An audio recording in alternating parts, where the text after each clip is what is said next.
name's Jordan Henshaw. And my name is Kelly Raybon. I'm the mechanic. And I'm the journalist. Together we're Try and Prove It.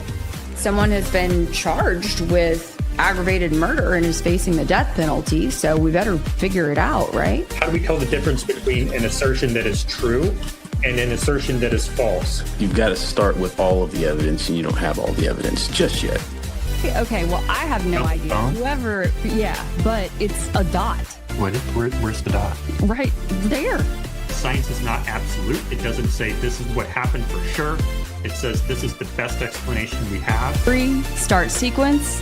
1. If one picture is worth 1,000 words, one field demonstration is worth 100 internet conspiracy theories. I'm gonna ask something at the risk of, being wrong, okay? But we're all just friends here. We're all just talking. Well, hello, friends. Hey there, Jordan. How are you tonight? How are you doing? Hanging in there? I'm doing good. We've got a great show planned for everyone this evening. So thank you all so much for joining us. We're going to be talking about everything from underground tsunamis to drama in DC. Jordan and I getting to meet each other, the big bad reflecting pool. There's a lot to go over. And later in the show, we expect to have a special guest, a repeat guest who we've had on the show before, Brian Logue. He's going to be, I'm going to be discussing a lot of work that he's been doing on the idea of the underground tsunami and a lot of the more technical side of the floods that happened to Kelly's family. And we're going to be going into that and into Kelly's story again, like we did on the show not too long ago. But this time it's going to take it into a whole different level, a lot more technical, and an idea, a concept that most people have not heard of before. So this is definitely one that you're going to want to stick around for. So without further ado, we both went to DC. There's been a lot of talk recently online about the reflecting pool. What happened was the reflecting pool has had some issues with the reflecting pool. Where is it? It's in Washington, D.C. It's between the Lincoln Memorial and the Washington Monument. Basically, it's a very long, very large pool that's about the size of 6 football fields, kind of stacked on top of each other lengthways.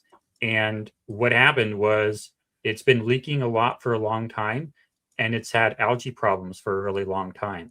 And Trump decided he wanted to fix the leaking problem, and he wanted to do that by adding a liner that's basically a truck bed liner to the bottom of the pool that was supposed to be American flag blue, kind of like my video background here.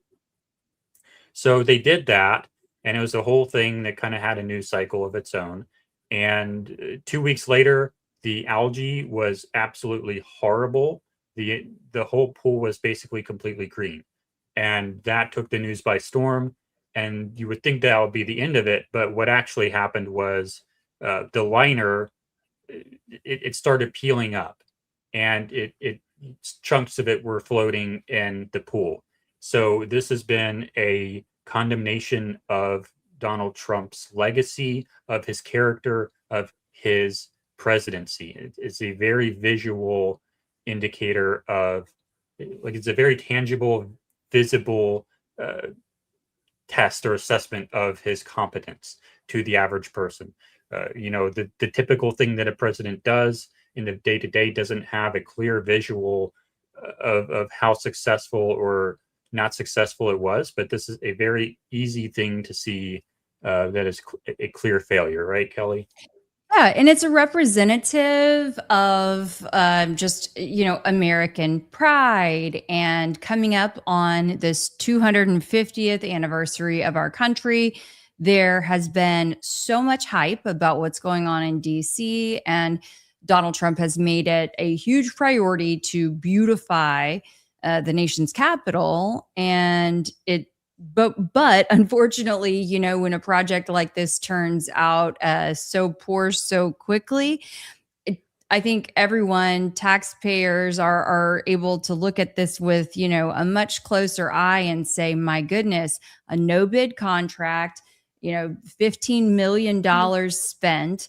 And hold on, the contractor that was responsible for this had previous federal convictions. And I mean, it really is something that people can kind of latch onto, take a closer look at, relate to. And whereas, for instance, like a $1 trillion spending bill or a multi-billion-dollar defense bill is not going to resonate with people in the same way. This is something that is tangible that folks can see and can really criticize, and understandably so. I'm going to go ahead and play, or maybe not play, but kind of skip through some of the video that we made when we were there. If I get this out of the way here, onto that one. Okay, so this is us together for the first time. That's pretty cool. We live in completely different states. This is this is the color of the water. It does appear blue, but in person it looks more black than blue. And then this was a agitator that I had a conversation with. If you wanted to see this video, you can listen to that conversation. It's basically an agitator who doesn't like Trump and is kind of making the case that we should be pro-algae and kind of stick it in the face of Trump by, kind of accenting the failure, I suppose. But They then became an agitator of us because we were trying to actually shoot video and have conversations. And the person just started like stuck right behind us and had the loudest yelling voice. She had to have been hoarse the next day because she was so loud. And what we also did is we also talked to some of the police officers and some of the military people who were there about what the rules were, and if we were allowed to touch the water. We were not allowed to touch the water. We were not allowed to touch the liner. So, but the police officer there, the park police officer we talked to in the video, he says that you can look up the State Park Service compendium or something. And I did look that up. I couldn't find it immediately. But basically, we were not allowed to touch the water. You were not allowed to touch the liner. And we did not do that. But what we wanted to find out, though, was whether or not, when you look at the surface under the water, it looks black, right? And yes, so and it was very interesting to see the various colors and the way that things have shifted. And in fact, even before we were there, apparently the algae was far worse. But they had, gotten to vacuuming, pouring that hydrogen peroxide, adding the bubblers. Yeah, so we wanted to find out whether or not the black stuff on the bottom was the intended color or if it was algae growth. But we weren't sure because we weren't allowed to touch it. But, you even look at this video here and it does look kind of blue. So, but the important thing that I want people to know is that don't go there expecting to see floating chunks of liner everywhere. There's only like 3 or 4 spots that I found in the daylight. So it's only a few problem areas. But at the same time, like Kelly will remind me, it's 2 weeks after the install. So you have to kind of grade on a curve there. Is it like the entire thing coming up? No, it's only a few spots, but it's very rapidly after. And something I want to point out real fast is that it appears as though, to me, that perhaps the reason it came up was because of inconsistent application. The primer seems like it missed a spot, and the overall thickness of the top coat appeared to vary wildly. So that would point to improper application to me at the surface level. Not a conclusion, that's just my suspicion. Yes. And I'm actually interested. I do plan to I just got back from DC, had some computer troubles. There's always something with me, you guys, but I'm piecemealing it together. Anyway, I would like to submit a FOIA or a couple of FOIAs probably, to request some inspection records, things like that, to see if they exist at all. Both my brother and my father both have a ton of experience. Between the two of them, decades on decades of experience when it comes to applying, especially paint, but a variety of different products on surfaces. My brother is a NACE. I think they've changed the name now, but it used to be NACE certified inspector. And so anyway, they are going to help guide me through some of the more technical things to ask about. But both of them said that it was, there's no reason that realistically that liner and the paint and whatnot should be peeling so quickly. Not if it was done appropriately. Right. And the specific FOIA that we would like to see, or the specific document we would like to see, is when you're going to apply such a large coating all at once with such a large order from the manufacturer, especially on a project of this scale, of this importance, you would expect to have an inspector there, probably multiple inspectors there, watching the work be done to ensure it's done properly. And they should be writing reports that we, the general public, can review to make sure that, as you can see on the screen here, to make sure that the primer was actually applied to the entire surface, to make sure that, I don't have the video in front of me right now, but to make sure that the surface is controlled between cleaning and primer application and top coat application. We don't want to have oily vehicles all over the working surface throughout the entire time. Was that done? Because I've never done something as large as this project before, not even close, but when I'm painting something, I clean it, and then it is a the surface that I've cleaned in preparation for paint is a very special place that is near and dear to my heart. Nobody touches it, nobody looks at it, nobody blows on it, nobody thinks about it. You're not allowed to touch it, you're not allowed to look at it. It is a very special place, and up until the paint is dry to the touch, nobody's allowed to look at it. It's very special. Keep it as clean as possible. But in the video footage we have of the stuff being applied, they just have parks rolling in and out all the time, or trucks rolling in and out all the time. So it makes me wonder how well they controlled the surface as they were applying it. And that's really important for adhesion. And quite literally, when you talk about rolling out and rolling over, I mean, they had essentially a presidential motorcade roll across it. So, oh gosh, you just have to wonder how closely application instructions and protocol was truly followed, and if those inspection reports were actually conducted and filed, or if, like so many government projects, corners were cut. Mm-hmm. Especially with the accelerated timeline that we know about. They wanted it done super, super fast. So that was the trip that we did together to the reflecting pool. And so what is the Try and Prove It channel about? It's not just the Charlie Kirk case. We're going to get into a lot of other stuff. Kelly used to be an investigative reporter, and I want to facilitate that.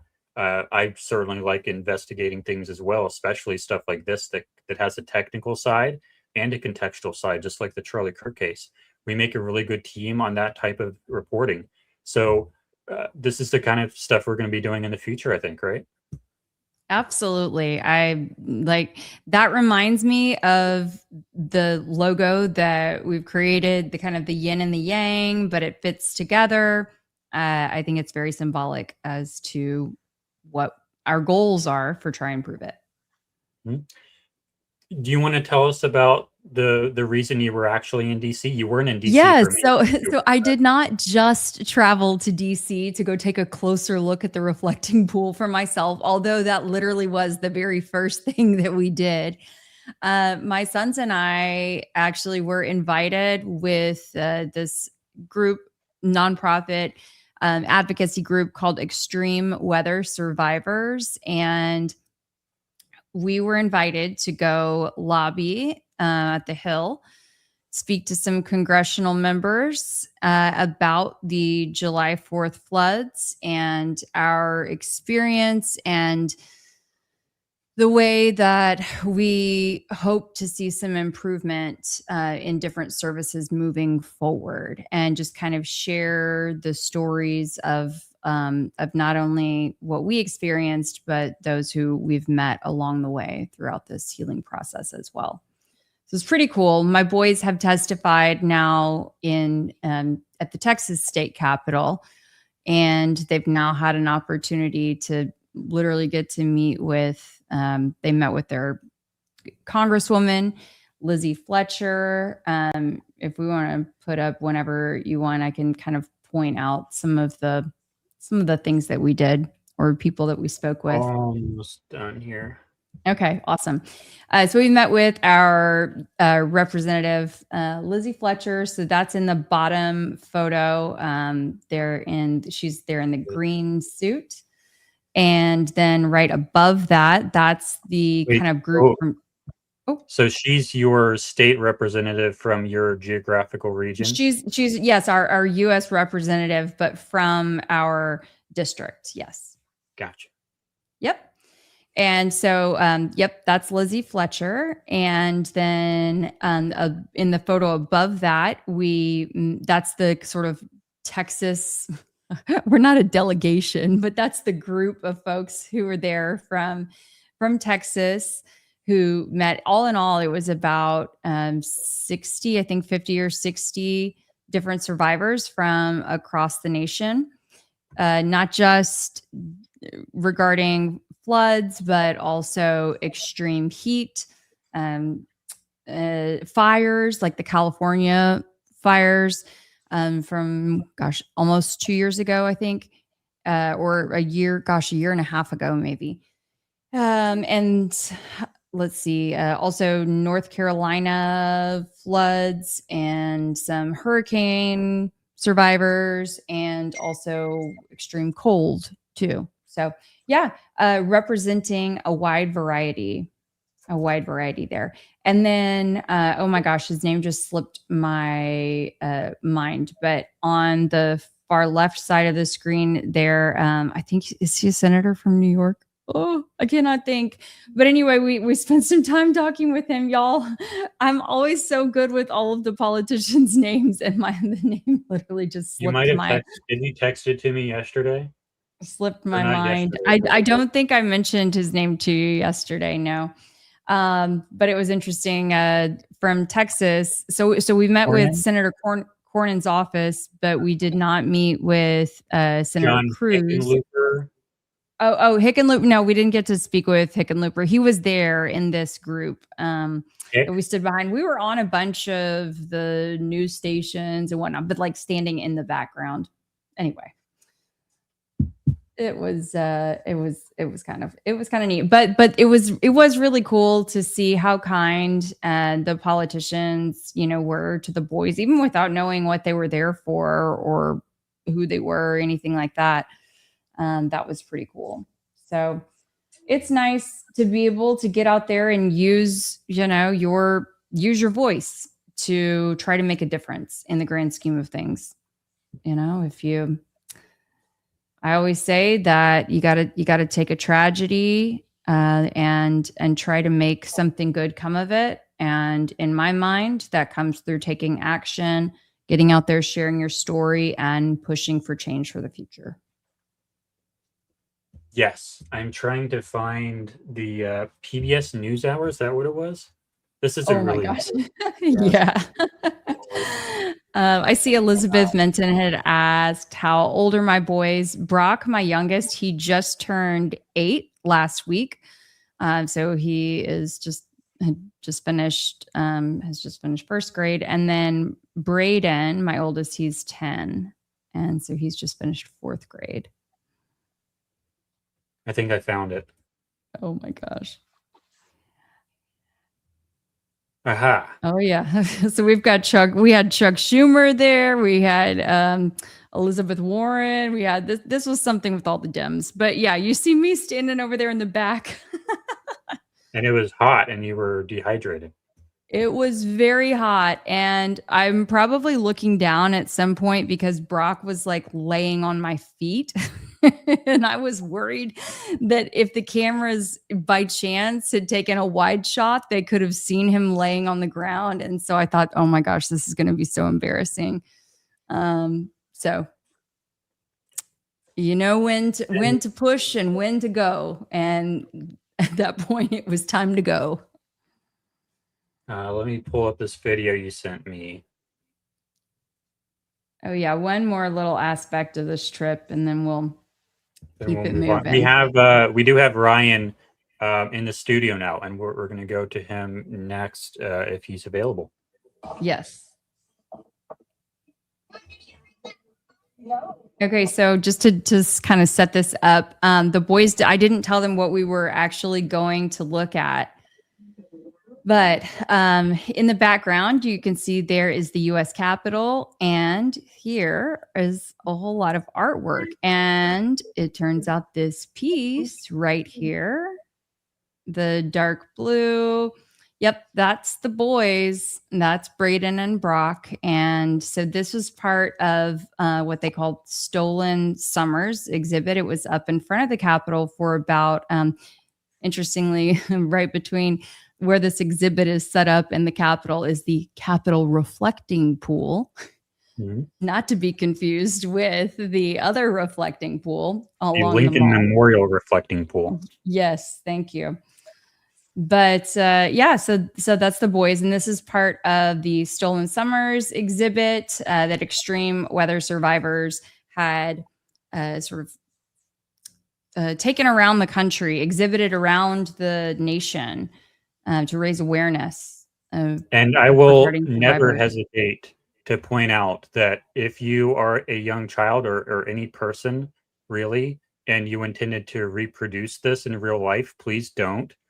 These kids would be dead because that's like 7,200 volts of electricity. Those are electrical primaries. Those are extremely dangerous. Do not approach those power lines, please.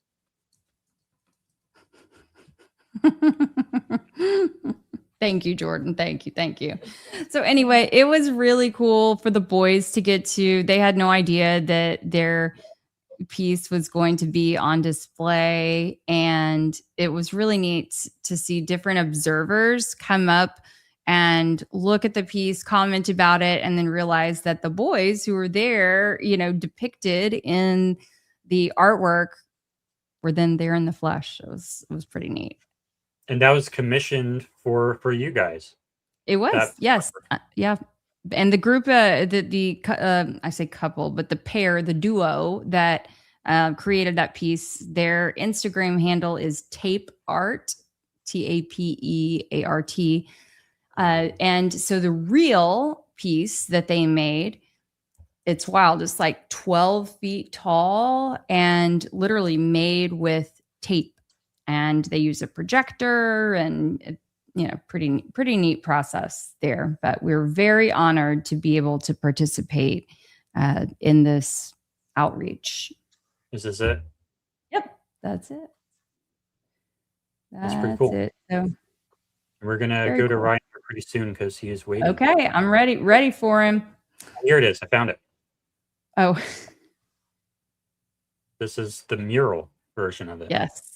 I mean, look how huge that is. It's an entire mural. So Brock is sitting up there at the very top in the corner.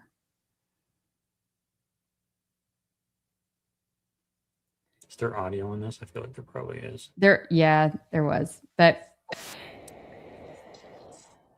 yeah, the idea, it was just the ultimate irony, I guess, that they had no idea that Brock was actually sitting in a sort of a position that almost exactly mirrored what they had created. That was pure coincidence. Mm-hmm. So okay, let's go ahead and bring in Ryan. I believe he's ready. Give me a thumbs up. All right, he's ready. Perfect. So Ryan Logue is basically the guy who is still looking for people.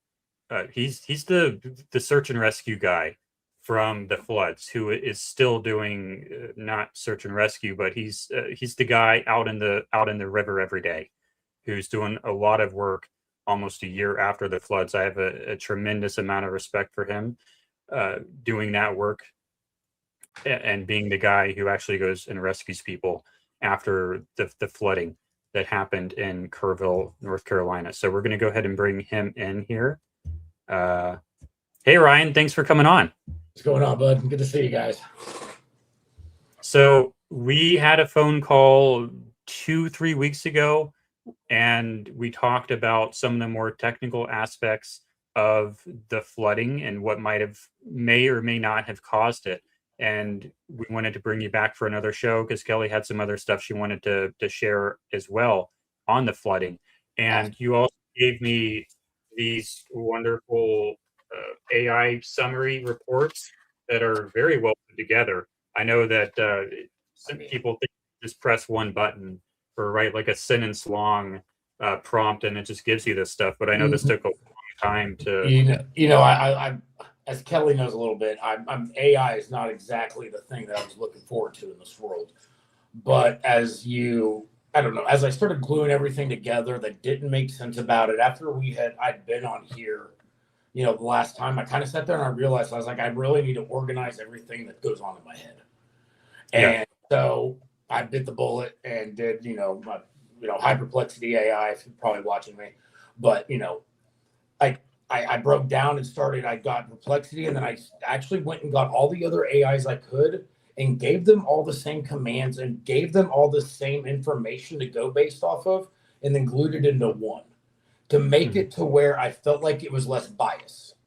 I was, as we are new to AI in general, I wanted to make sure that whatever I'm looking at, whatever I'm learning, because I'm not here to say something is or is happening. I'm here to figure out the truth with y'all. And that's not what AI is. From what I've seen, you can make it biased if you want to. And so if I use different models and glued it together, I felt like that report that I gave you was as unbiased based off all the research or the reports that I got you, or as unbiased as I could get based off how I understand how to use AI. And so I do hope that they helped because, as I go through it, I've double checked the statistics or any of the information in there to make sure that I'm not coming on here and blowing smoke up anybody's, what. I'm up here actually telling y'all the truth. And that was my biggest worry with anything that I would put out there, is that I look like a quote unquote conspiracy theorist and not a local who's trying to find truth for his community.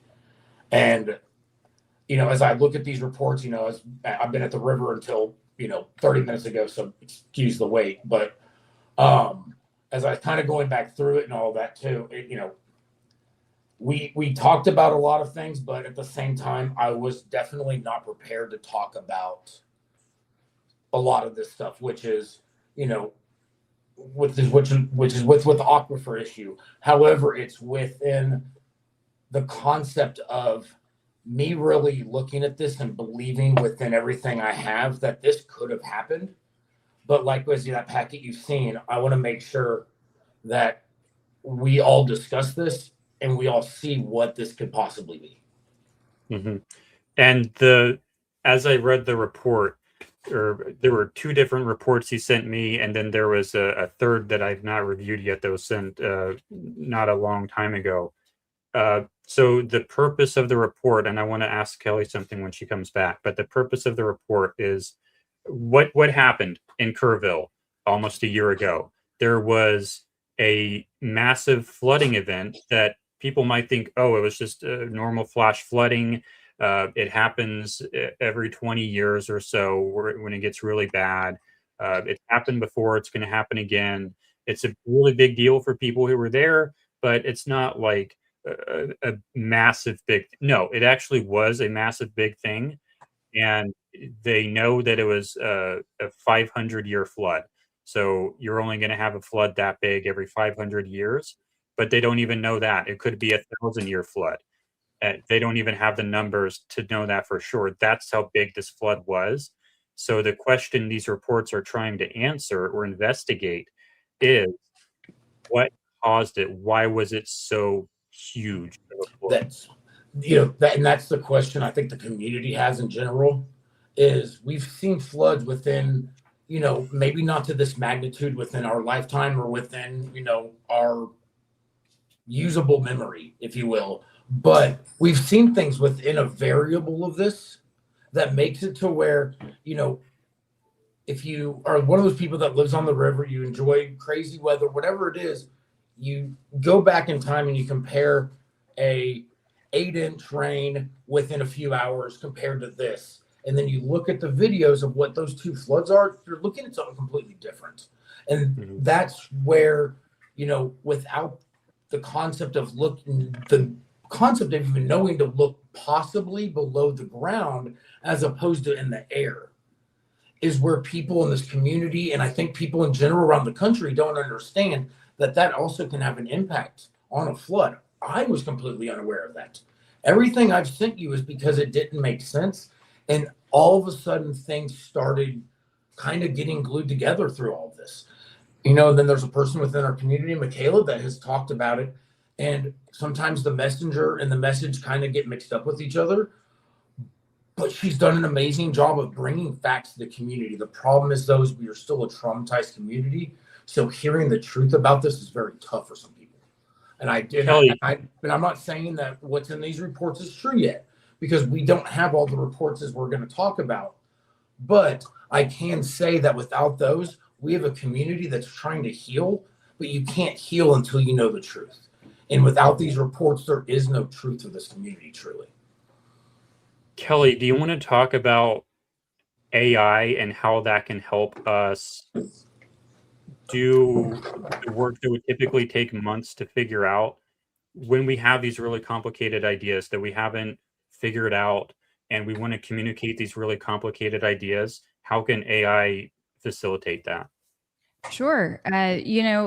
AI, I always say that AI is one of my tools in my toolbox. I never rely solely on it. And as Ryan is saying, it's certainly a way that can help you hone your messaging toward a certain audience, or to convey a certain idea, or it can, it is as good as the prompt that you give it, right? And using, technology that can literally scour millions, billions, whatever of pages in just a matter of seconds. And if you are able to, kind of craft, your personal AI that you consistently use in a certain way, then it can help you just really, really dramatically. Everything from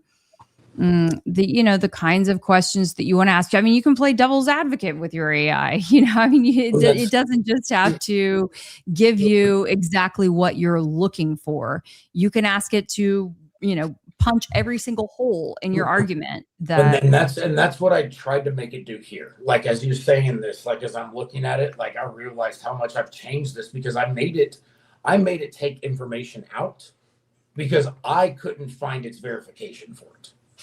And that was where, AI, yes, it is a good tool, but like when you're saying, if you try to shift it towards a message, then it will try to go towards that message.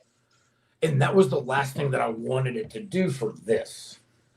Now, if I was doing something, I don't know, if I had political beliefs or something like that, I guess I would do it that way. But with this, I realized, like, that message, if you start trying to prompt it towards something, I could have prompted it towards almost anything. Not almost anything, but anything within reason. I realized that you can't, like, I realized that it kind of stopped doing that at a point with that I had to go to these different places. So it comes to, like, when we go through the report, or when we go through how we're going to do this, all of these different things at the beginning were different AI systems. So I got all the research and I glued it together, and I go, what is the possibility of this possibly happening? And then I put it all back into all of those same systems, and I go, confirm this. All of them confirm it. They said it's a possibility based off of the missing reports.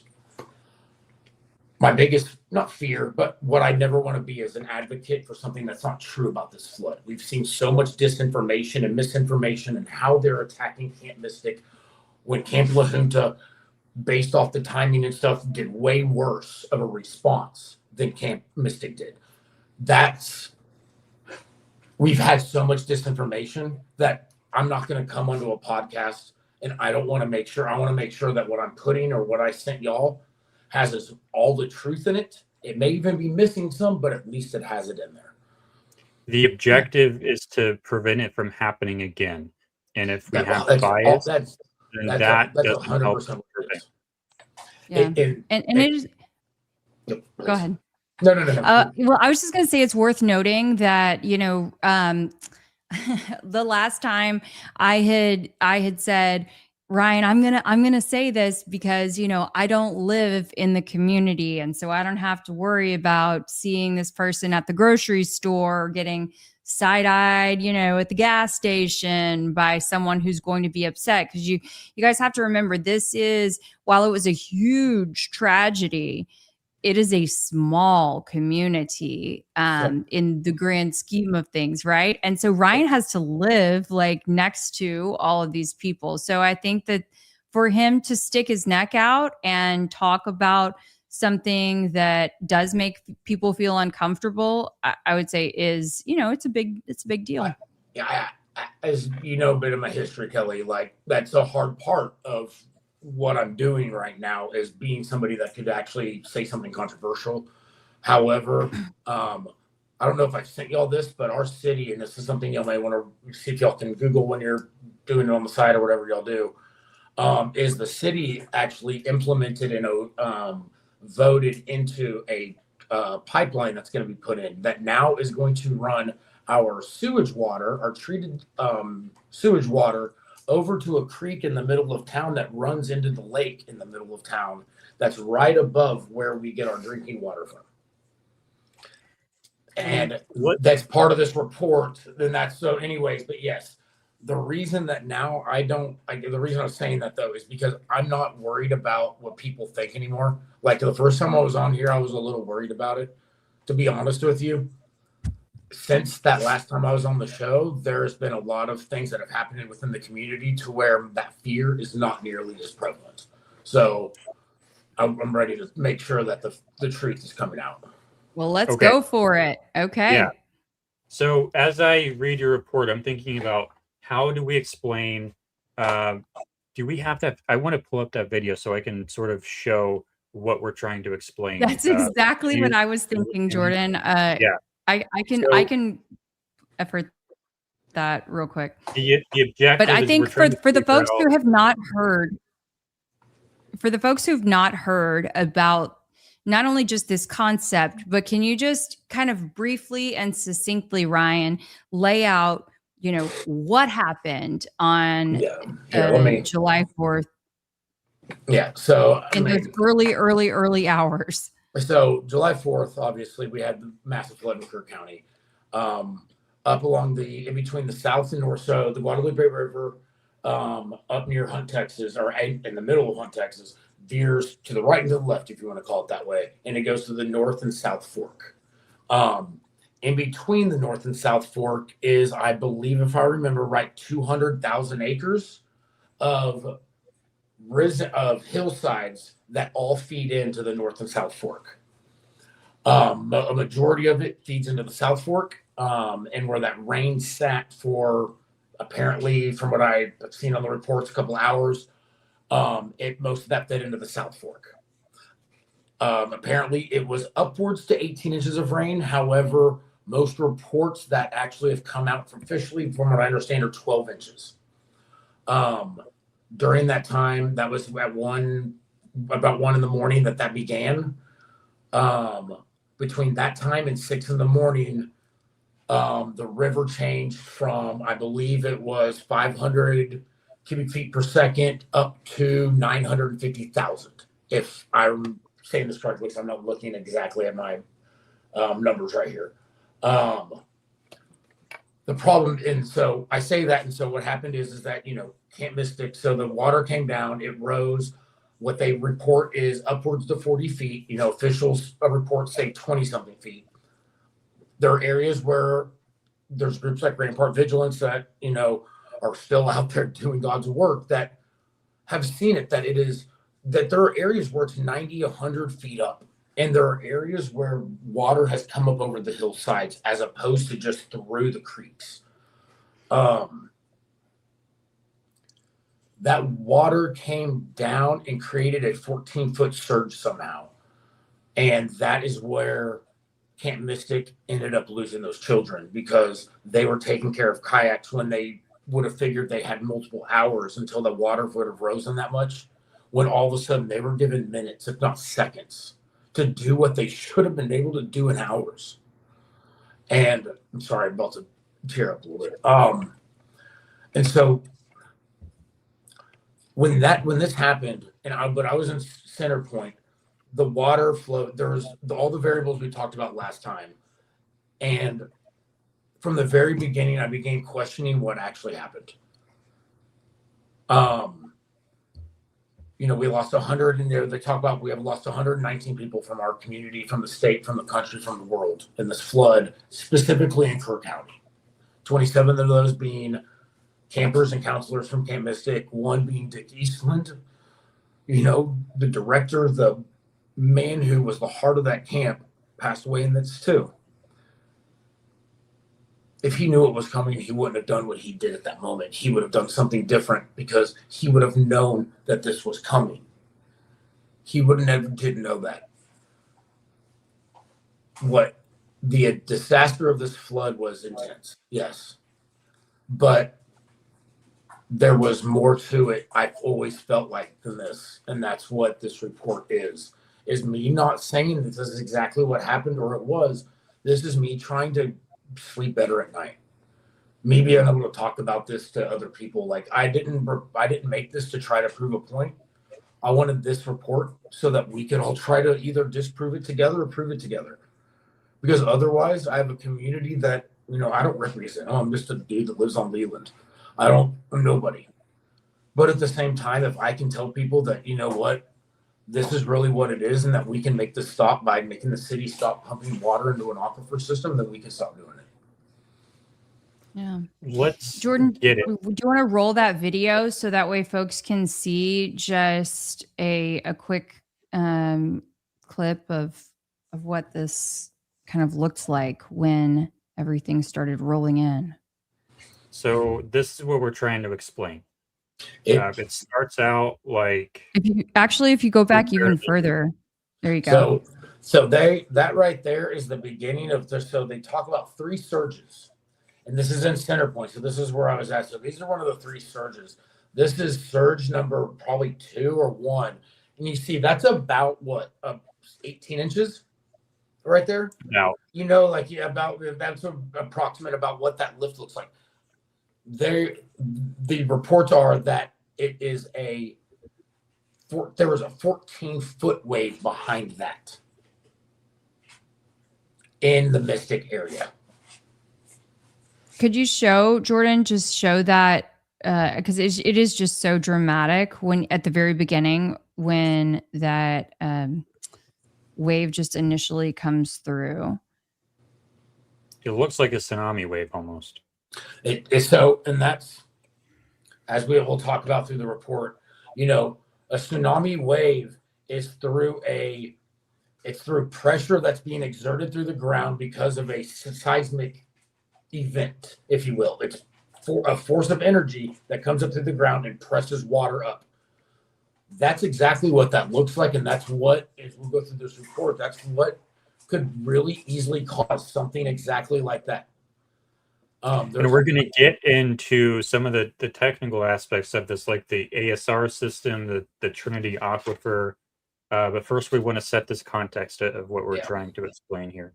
Because this does not appear to be a normal, just flash flood. It doesn't seem like that.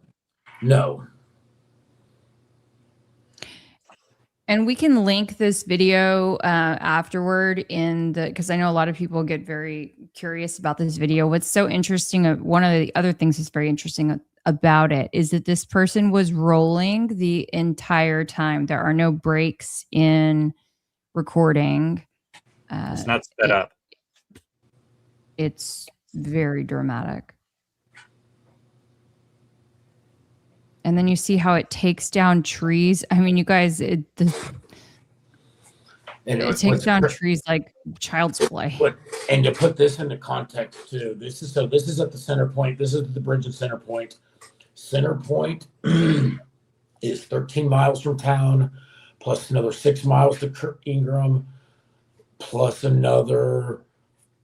So that's 24 miles from Hunt. That is 26 miles, 28 miles from Camp Mystic. That right there, or 27 miles from Camp Mystic. That right there is coming in. So that's daylight. That's 4, 5, 6 hours later. Mm-hmm. That massive amount of water is still there. 6 hours later. In 17 minutes, we go from this to that. So where does all that water come from? And why are we talking about underground stuff? So let's go back to this view here and switch this back. Okay. When we talk about an aquifer, maybe some people don't know what an aquifer is. When you need drinking water and you don't have city water, you typically cut a hole in the ground and you put a well down under the ground. And there's water down under the ground, and that's the water table. That's groundwater.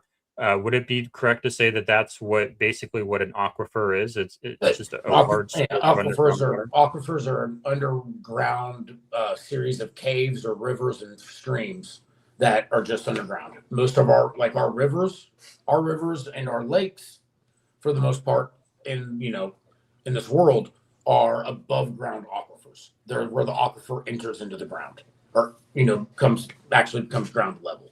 That's what a river and a stream and creek are for the most part, or at least there's where part of it comes out and then it flows water out of. So yeah, that's an aquifer system, is a cave system that is contained. Now, the aquifer system in that area of Texas, actually over a very large portion of Texas, that's the Trinity. The Trinity, I had it up here, but it disappeared. Yes, the Trinity Aquifer. And how big is that? So you've got the upper, lower, and middle Trinity, all separated. One separated by, what is it? The Hostin sand and let me see if I can find, and limestone, a certain type of limestone, a Sligo limestone. And then you got the middle, which is the Glen. It's got the Glen Rose, Hensel sand, and Count Creek limestone. And you got the upper, which is another form of limestone. And these are all just separate layers of pretty much different rivers, but separated by different shelvings that go underneath. I mean, not all of Texas, but damn near a good portion of it. Or at least West and Central Texas. Is this a good representation of it? That works. And which one is it? Is it the green one? That's going to be the green one. But you have overlapping though. So with a lot of this, so how ours works here is that we have overlapping with. So we're finding the exact. Oh shit! What did I just do? Come on, computer. There you go. So these are the different aquifers in the state of Texas. The green one is basically like a massive underground lake tunnel system. It's an underground cave system. So the Trinity Aquifer system is what they call a karst system, Karst, and that means I'm gonna actually make sure I'm not screwing this one up. But yeah, it's limestone and dolomite rock formations underneath the ground, and as acidic groundwater goes down into the the entry points, or the what do you call it? Like where a spring head would be. Those are not just exits; they're also entry points. When it goes to any of those, it goes in there. But when it goes underground, water alkalines. So you have alkaline water for the most part after a certain amount of time. Well, when it first goes in there, it comes in acidic. When I hear the word alkaline, I think of a battery. What do you mean by that? Alkaline meaning there's alkalinity, there's acidity and alkalinity. So it's Okay. not acidic water. After a while, like if natural spring water is very alkaline, treated water, because it's got chlorine in it, potassium permanganate, all of these things, it is acidic because it's been treated. It's got a low pH on it instead of a high pH. You want high pH water because human body, nature, all of that runs off of a 7.5 to 9.5 pH level. When we're injecting water into there that is acidic through the city, through, just from water runoff from our streets and all that, you acidify the water. So you're now making acidic water. Here, I'll give you an example. My daughter peed on this very bizarre story. My daughter peed on a limestone boulder when we were at the park one time. She was sitting there. She was like 4. She peed on it. It burned her legs because the acidity from her pee hit that limestone rock and burned her legs. That's how much an acidic liquid can have an effect on limestone. Limestone has a very hard reaction to it. And so our system, as water enters in from even the groundwater, though, that's just acidic enough that it breaks down these aquifer shelves, these limestone shelves, and creates cave systems throughout it, creating creek streams and all that underground. Now, alkalinity, I remember from my pool certification, they teach you a lot of chemistry when they teach you how to operate a pool, whether indoor, outdoor, spa, whatever. The total alkalinity is a unit that we measure, and that's the resistance of the water to pH change. Is that correct? Okay, you just got real scientific on me. The terminology. If you have to think about high, this. If you have high alkalinity, that would mean that the pH isn't going to change rapidly day to day, right? No, a high pH level. So you have neutral pH, which is what 7.5 or 7, and I think it's 7. It's neutral. And once you get into the acidic level, which is down, your water is more unstable at a molecular level. If I'm getting this correct in my head. And so if it goes alkaline, like you're saying, though, yes, it is a more stable substance at that point. Because that acidity, like if you have city drinking water and you see how it like corrodes your dishes, how it breaks down the pipes in your house, that's from the acidity in the water. That's not, it's from, the other byproducts in there as well, but a lot of it's because you have a very low pH level within your city water. And this stuff matters because we're talking about the aquifer's ability to accept or primarily to accept water, right? So so on the night of the flood, where the question comes in that I guess I'm here talking about is, so our city has what they call an ASR system, which is our ASR, aquifer. Wait, it's an ARS. Aquifer recharge system. ASR, or aquifer storage and recovery. Sorry, we have an ASR system. There we go. Sorry, right. I got two things mixed up. People think I'm book smart, but I'm not book smart. Yeah, no, y'all do this really late at night, by the way. This is not like if y'all did this like 7 a.m. Shit, I talk a lot, but I'd talk even more. Sorry, we're night owls. Yeah. But no, so what our city does is we take groundwater, water out of the Guadalupe, we treat it like as if we were going to take it and turn it into city water, and we pump it all the way back up river into well systems throughout the Trinity aquifer system. And what we're using, what we quote unquote use that for, is for if it droughts out, if we get a drought and we need water for the city. We are the only true ASR system in the state. San Antonio has one, but it's more of I believe it's just an AS system or an AR system. They actually don't, they're actually not planning on reusing it. They only repump it over there because for some transfer reason. The city, my dog's making me better. Sorry. He knows you're stressed out, I think. Was that? That's why he came over. I think he came over because you were stressed out. He's a therapy Yeah, dog. she's like, oh, you're talking about the river again. Oh shit. So we take 2.5 million gallons of water per day out of the Guadalupe. We treat it and then we inject it 500 to 600 feet down into the lower Trinity Aquifer. We're the only city in the state of Texas that does this. So we're the only one with this permit, that we're the only one that reports to TCEQ, Texas Commission on Environmental Quality. We're the only one that reports to them about this. And why do you inject treated water? That water. So that water goes, so we take Guadalupe River water and we pull it up into our treatment center. They chlorinate it so it kills all of the organic matter in there. The problem is that when chlorine touches organic matter, it creates what is called a TTHM.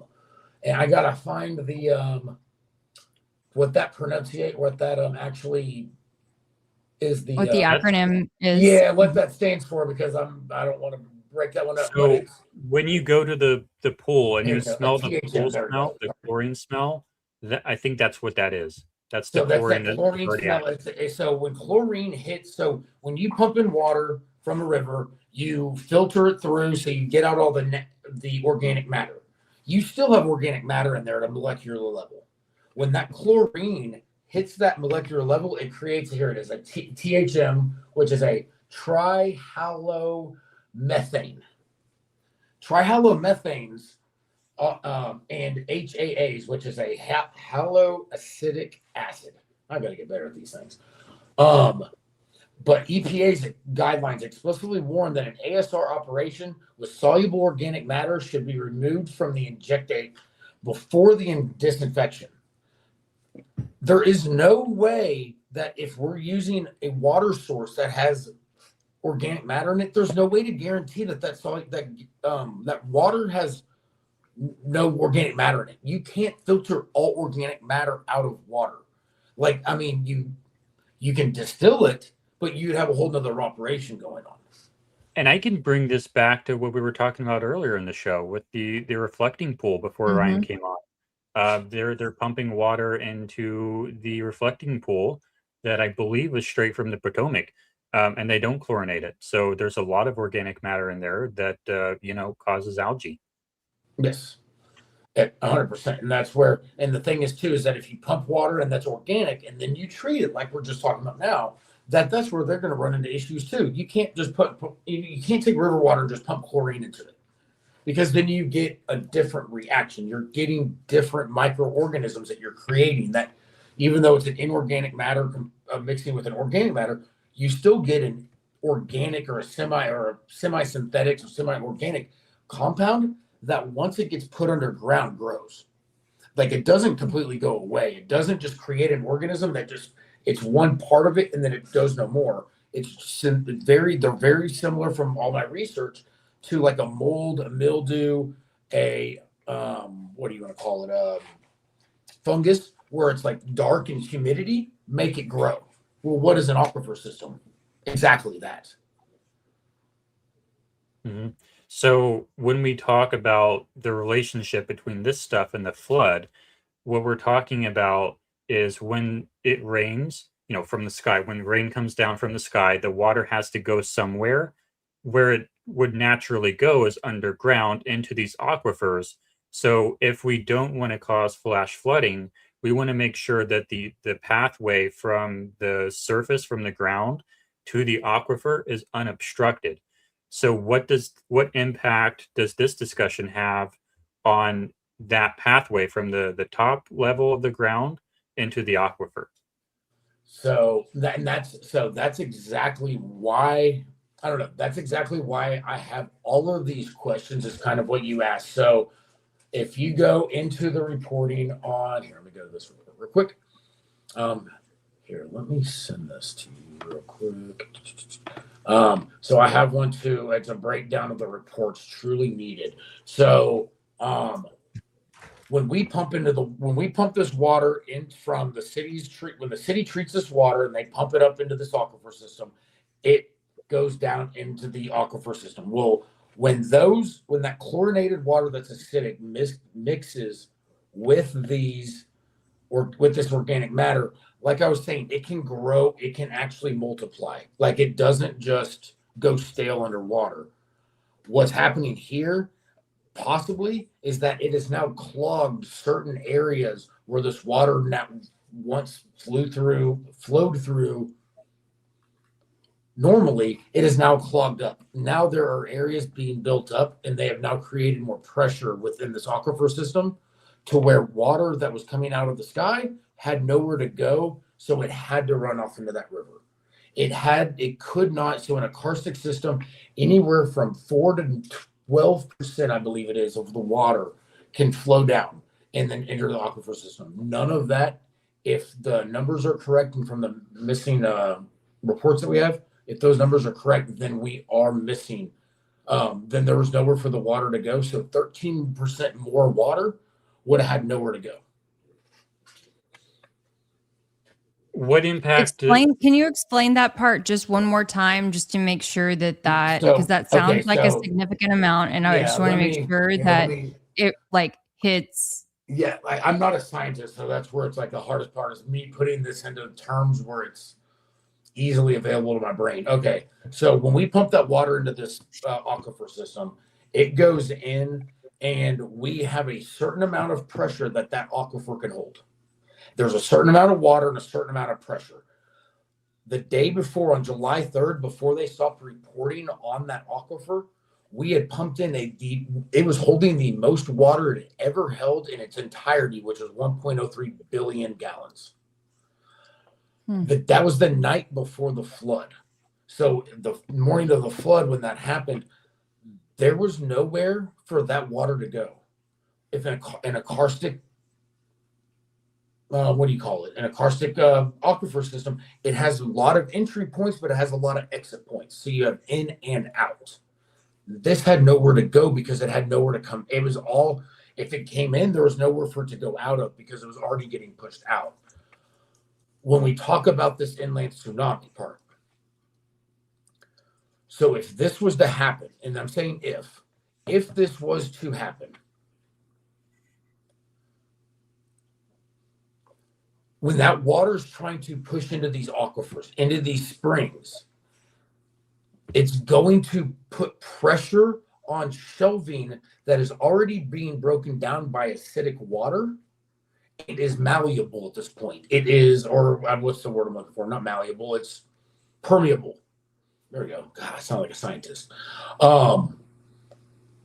It becomes permeable. So when pressure from below it comes up, it is able to, and there is proof of this in Spain, Indiana, Croatia, and one other location I can't think of right now where this happened.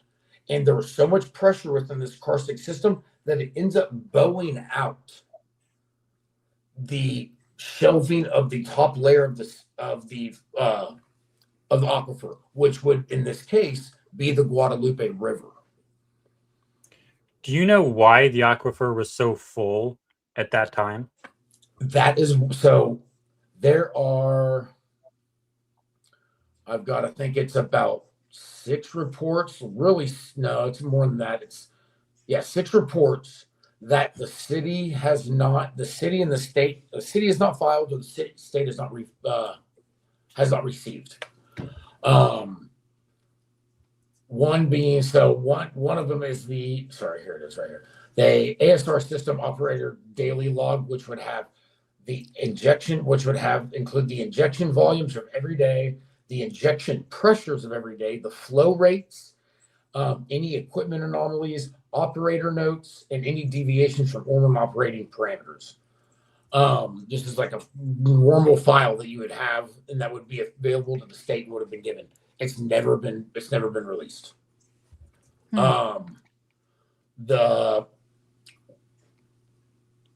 there is one. So we are, let's see here, let me go through this. So we are missing completely the ASR monthly injection and recovery volume report. So, like what I was just saying, everything, the volume and the amount that was recovered out of it has not been reported. So they aren't telling us that they put this much out, took that much out. There's no way for us to know where that water could have gone because we don't know what kind of levels were in those aquifer systems. The quality reports have not been, so the TTHMs that I was talking about, those are, and the arsenic, all the levels, those have only been available for quarters 1 through 2 of 2024. And that's it. And those are disclosing and those are from when we started having violations of TTHMs over, we're getting violations of 87 parts per billion when 80 parts per billion is the legal amount. That right there is why I'm saying that this is possible in that way, is because when you have that many TTHMs that many parts per billion of TTHMs in your water, you are dissolving limestone at an exponential rate at that point, not just a smaller rate at that point. You are doing it at a exponential level. So if the THMs dissolve limestone, intuitively, that would make me think that would make the aquifer even better. Why is that not the case? So, okay, how do I think if I can think of an analogy? I'm pretty good at these normally. Okay, so water's going to run through a tubing that has, I don't know, a softer substance through it.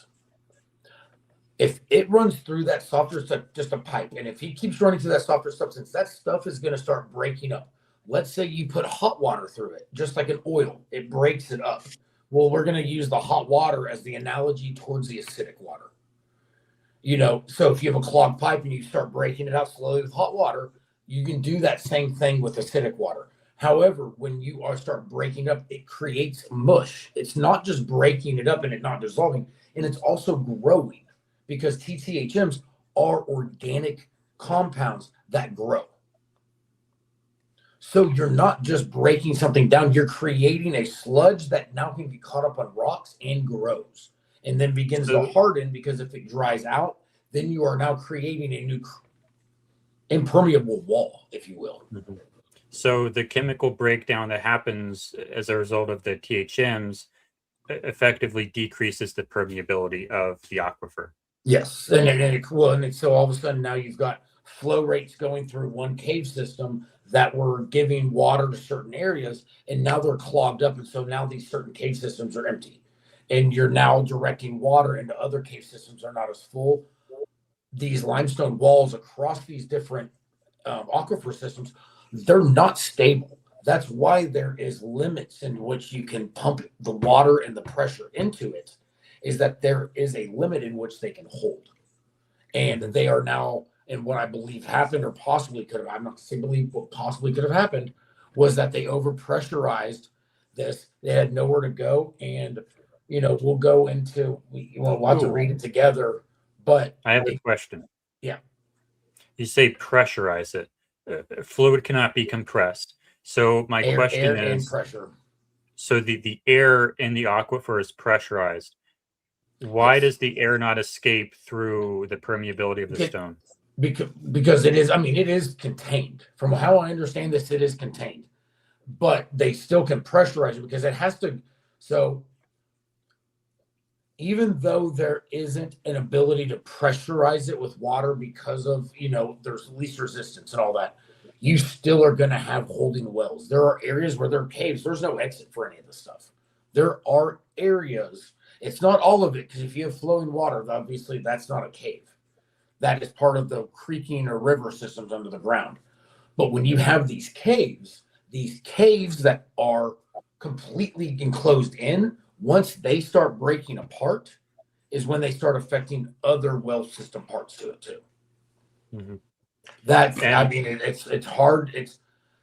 It took me a while to learn this, so describing it to you is still tough, only because I'm trying to make it to where people can swallow what I'm saying. But it's tough because it's so when we were on the thing last time, didn't we talk about the explosions that people had reported hearing? Mm-hmm. Yes, some really loud So I wanted to, now that I'm talking about these wells that are contained, that are pressurized, this is where I want to talk about those explosions, because as I went through this report and started plugging this in, there are reports in Croatia and in Spain when they had karstic pressure. Oh, it's a karstic event, or they have a word for it. It's at the bottom of this one, I think. Is that it's so much pressure within these well systems that they are explosions, that they do actually create boom sounds, like because of the vibration, because of the explosion impact. It is what you would actually, they're called karst bursts. Sorry. In Grazalema, Spain, Marina Bay, Croatia, Orangeville Rise, Indiana. Ireland has them they had them in 2015 and 16. And then in France, they have them reoccurring. And then Indiana's are reoccurring as well. I have a video here. I haven't actually watched it, but let's see if this is what you're talking about. Does this... Okay, yeah, there we go. We're ground. I mean, it seems like we're cooking close to fire here. Sinkholes. And finally, springs are exit points of water from the underground system. You can hear that, right? Yeah, I can hear that. Back to the surface. Let's now look back at our region. Loch Mask has many rivers further south at the various springs around Kong, pushed up outflow for Loch Mask waters during the rainier season or the winter. I thought I was going to talk about the From explosion human part. influence. Channels in the bedrock creates a landscape called karst.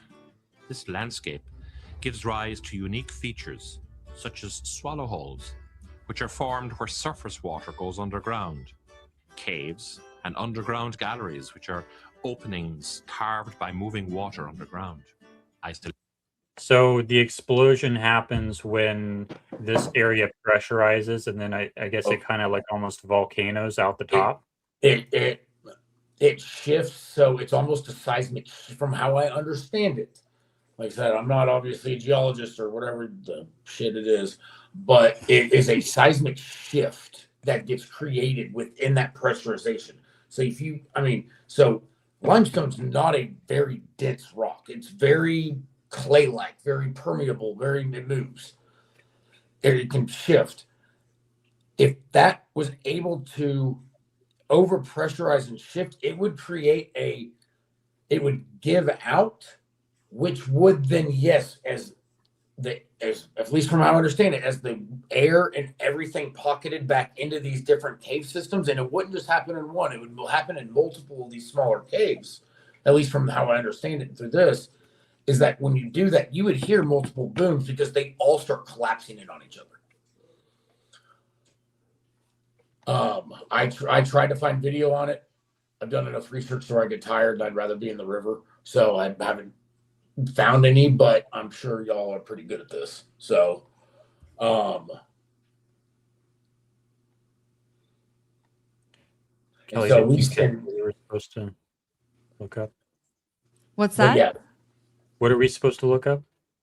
Like the karst explosions. I was gonna see if y'all that's y'all what I was were trying able to to find find. like a diagram on it. I did a quick search and I gave up at one night and haven't gotten back to it yet.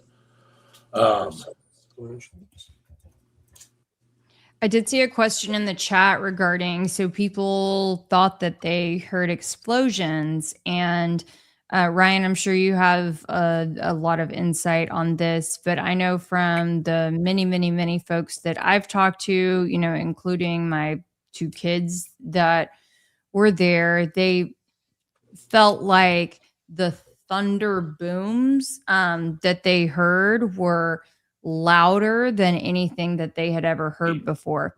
And I remember distinctly my friend who we went to college together. She lives in Kerrville. Anyway, she was the first person who I reached out to on the morning of July 4th. And that was one of the first things that she told me, that the thunder was louder than anything that she had ever heard before. So take that And for where what did it sound like it is. But And Where that, did it sound like it came did I talk about that last time a little bit? Was that the sounds like that? a little bit. But I mean, we've got a Ye- different audience in here this Yeah, time, so feel so free to. I mean, so I've cleaned the river up in the North Fork and the South Fork, and I, as much as I don't push this concept on anybody, I like to see what people's concept, I like to let them talk about what happened as much as possible. I've got two guys who one was in Vietnam, and the other guy's, I don't know, in his 80s and was in the military. They both told me with tears in their eyes to an extent that there was no way that was thunder because it actually scared them. I have a friend named Ofer who trains cadaver dogs, and whatever you want a dog for, she'll train it. And she lives off Upper Turtle Creek, which is the creek which is pretty much on the other side of the hills from Hunt on the Guadalupe. And she told me, I mean, like when I first started doing search and rescue with her, she was like, she first told me, she was like, I've never seen my dog so scared of weather before. And she was apparently, I'm not going to quote this, but I mean, she told me she was scared as she could be. And I mean, she's lived through a lot of things in life. And I mean, it's not something that should have affected her like that, a rainstorm. Mm-hmm. But she said that she's never experienced anything like that in her life. Like I've told people, I slept through it. I live in Kerrville. Once I'm out, I'm out. Like there's no up. And so it must be nice. It's a beautiful thing.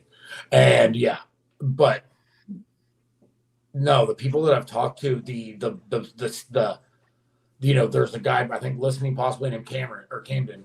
And Camden was telling me that he was up at, whenever it was that he first got up, he heard a couple of those booms when they were going on, and he was on the phone with somebody. He was in Ingram, and they were in Mountain Home, which is about a 30-mile difference, if I'm not mistaken. About 30 miles. And they were hearing the booms at the same time. And like I said, I'm not a scientist, but if the concussioning of thunder does what I think it does, you're not going to, at a 30-mile difference, there's no, even if it's a perfect triangle, you're not hearing that on the same phone on the phone at the same time. No. Well, I mean, if it were directly in the center, you would. Yeah, but the chances of that in the way that those two towns are related to, if I'm looking at the map and all that right here, there's no way that that thunder's in the middle right there, because that would have been out west of them or west of Camden, directly due west, and that would have been southwest of him or south by southwest due of him, something like that. So there's no way that there was anything close to a middle triangulation of them two, or with the two of them. So the basic idea here is it sounds like the thunder. Where did it sound like it was coming from? Directionally? From the South Fork is from how everybody described it directionally or navigationally. It was from the South Fork, as far up the river as you could have gone and as far west in the county as you could have gone. That's where it was. Ryan, can you explain what that means for people who aren't familiar with what the South Fork? Map, I can. Yep. Yeah, we'll pull up a map of Kerr County. And would you be able to lean in a little closer to your computer? I always tell you to come on in closer. I know, I'm trying. He always gets at me about that too, even at the reflecting pool. I mean, y'all do know it's 11:04 p.m. Central Standard Time, right? Somebody's got to get comfortable at some point. He's always yelling at me about you're north the camera up, about moving the microphone closer to me. She's always gonna go. I'm just trying to help, folks. I'm just trying to help. I'm not that shit. All right, see here. I feel like there you go, right in front, right in the front. There you go. All right, now you're gonna follow that. So it sounded like it was coming from where? Follow left. West. Left. There you go. Crider's Dance Hall. There we go. Go down to Crider's. There you go. So that's where it sounded like it was coming from? So no, you'd even go farther. Go farther down left of the screen, down river. So the river goes down left. Zoom in right. Let's see where there. That's there's okay. So the mouth of the river, the true mouth or a tributary of the river. See here, let me get my map out. Is all right. You see, there's Wilkinson Ranch. You see Bonnie Hills Ranch. The river that right there in the middle, top middle of the screen. Right there to the left of that, if you go west and north, right around where your thing is, right around there, if I'm not mistaken, is about where the actual mouth is. Of the river. Yeah, of the river. Here we go. There, now you're speaking my language. Here we go. I can tell you exactly where it is now. Right below your no. So yeah, zoom into that real quick. Right where your mouse was, right there.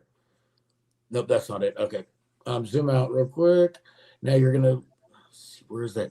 I can see it. Zoom out. Keep zooming out. You're gonna, because I'm gonna go right a little bit. We're gonna go back east. Rock and white tail. Okay, there we go. We're gonna go. So right. Okay, so here we've got to look at something else here. I gotta pull my map up. Sorry, I gotta do this. Okay, well, while you're doing that, I can just mention that. Let me pull this comment up from Tiny Loves Boston. But was it possibly not thunder? I'm remembering the Rainmaker mullet hair dude, by the way. So, would love to at some point, Ryan, discuss Rainmaker, cloud seeding concepts, all that. So with that right there, so when the flood first happened, my theory was that this was cloud seeding. I was just like, these pieces of, you know what, like they overdid it, like, you know, F them. But then there was the purple on my pants, the potassium manganate. There was all the little things that led me to like, it was weird, something else. I truly, like, question I always ask people, okay, they've been doing cloud seeding, what now? They filed the first patents for it in what, the 1920s? Is that correct? I think it was. I think in the 1920s when they first did the first cloud seeding patents. I mean, it was that long ago, or the 1940s maybe. I may have been wrong on which one it was. Anyways, they've been doing it for 80 years, I believe, the cloud seeding patents. It's about 80 years now. Why, after 27 girls die and 119 people die, 1950, okay, I was off by a couple of decades, whatever, you know, little details. But why, if they've been doing this since 1950, why all of a sudden come on TV the day after these people die and say, oh, yeah, we were there, but we didn't really do it that bad? I mean, y'all have researched enough things to realize that they like us to look in the direction that we're not supposed to be looking. I don't think this was a cloud seeding thing as much. I think they wanted us to look up at chemtrails and go, oh, it was the big bad chemtrails, when it was right below our feet. I don't know if that's called a false flag, what you call that, but it never makes sense. It's a distraction.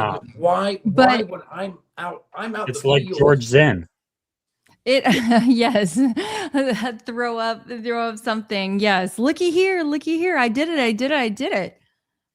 Well, Ryan, I did want to let you know that you were not off base by thinking of 1920, because there was a weather modification patent that traced the idea of artificial precipitation back to at least an April 27th, 1920 patent. So, and it involved the term rainmaking. So you were not off base there. But yeah, never take, like when you do an AI Google search and it just gives you an answer, like an AI answer, never just believe that. Oh, yeah. Oh, no.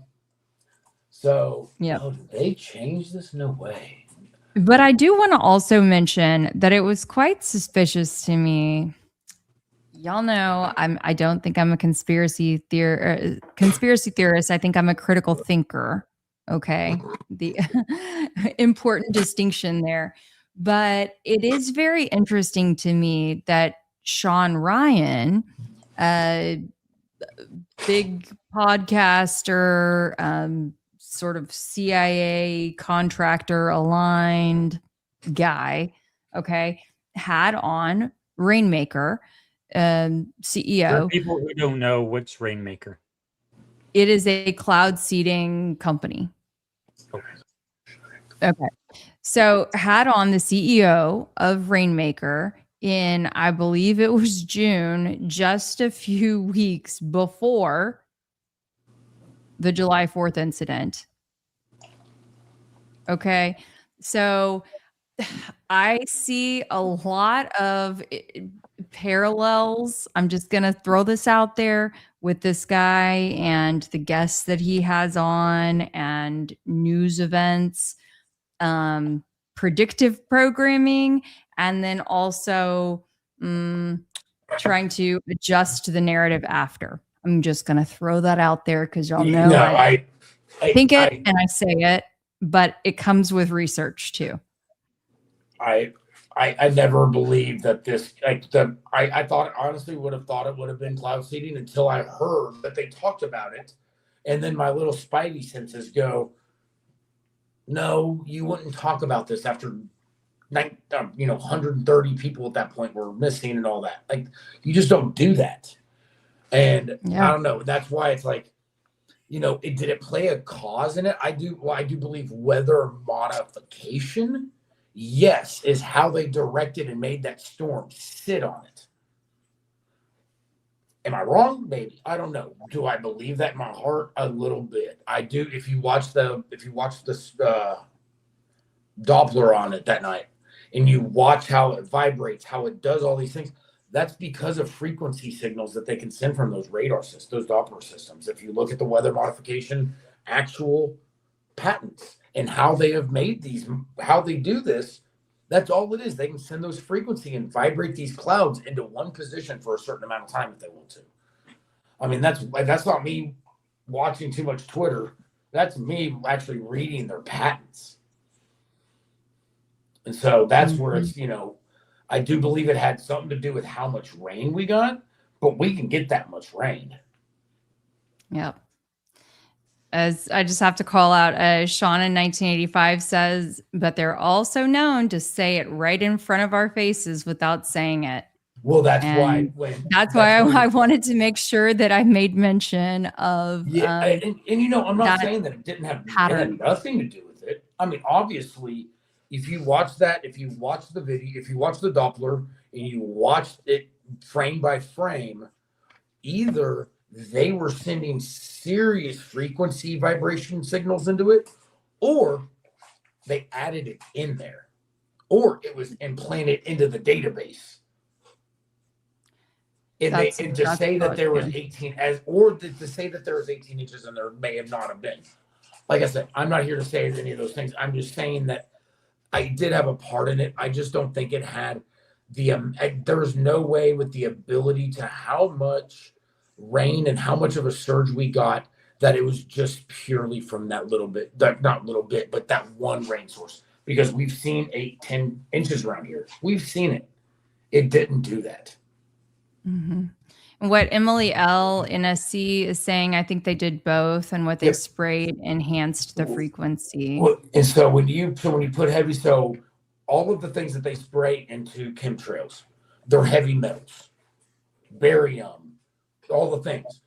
You can control heavy metals through frequency easier than you can control just water itself. So if you add that water or those heavy metals into precipitation, you can then control it much better too. That's why they add those heavy metals.